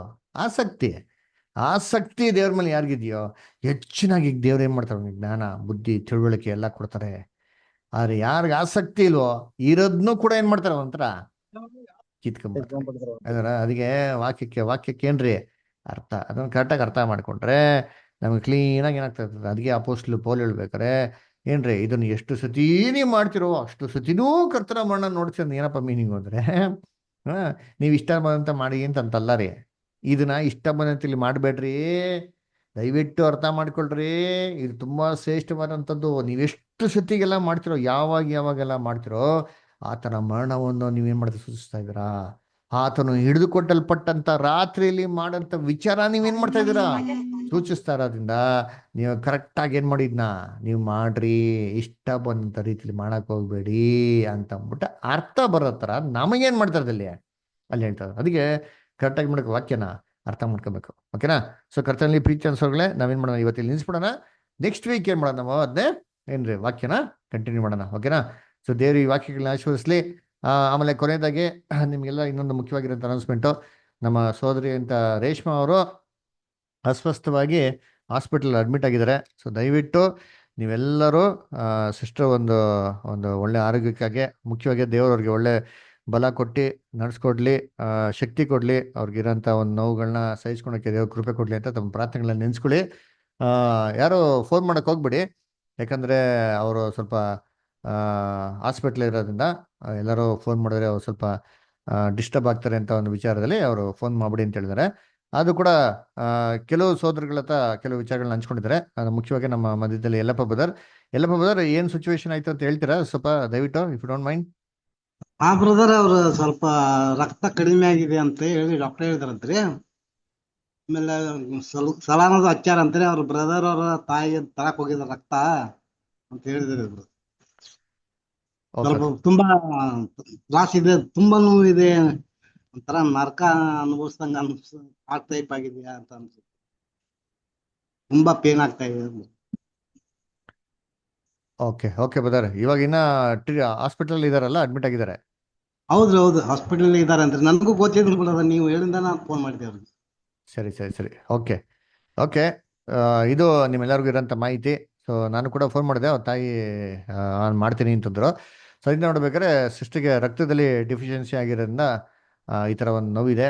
ಸೊ ದೇವ್ರ ಮಕ್ಕಳಿಗೆ ಎಲ್ಲರಿಗೂ ಶೋಧನೆ ಉಂಟು ಅಲ್ವರ.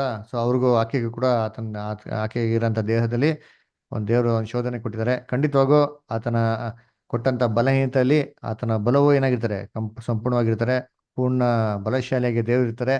ಆತನ ಕೃಪೆ ಸಾಕು ಅಂತ ದೇವ್ರು ಖಂಡಿತವಾಗೂ ಆತನ ಕೃಪೆ ಕೊಟ್ಟು ದಯ ಕೊಟ್ಟು ಸೃಷ್ಟಿಗೆ ಆರೋಗ್ಯ ಕೊಡ್ತಾರೆ ಅಂತ ನಾವು ನಂಬ್ತೀರಿ. ನೀವು ಪ್ರಾರ್ಥನೆಗಳನ್ನ ನೆನೆಸ್ಕೊಳ್ಳಿ ಅದರ. ಯಾಕಂದರೆ ಕೆಲವೊಂದು ಸಂದರ್ಭಗಳಲ್ಲಿ ನಮಗೆ ಏನಾಗ್ತದೆ ಅಂತ ನಮಗೆ ಏನಾಗಲ್ಲ, ಗೊತ್ತಾಗೋದಿಲ್ಲ. ನೋಡಿ, ಒಂದು ರಕ್ತದಲ್ಲಿ ಎಷ್ಟಿದೆ ಪವರ್ ನೋಡಿರ್ತೀನಿ.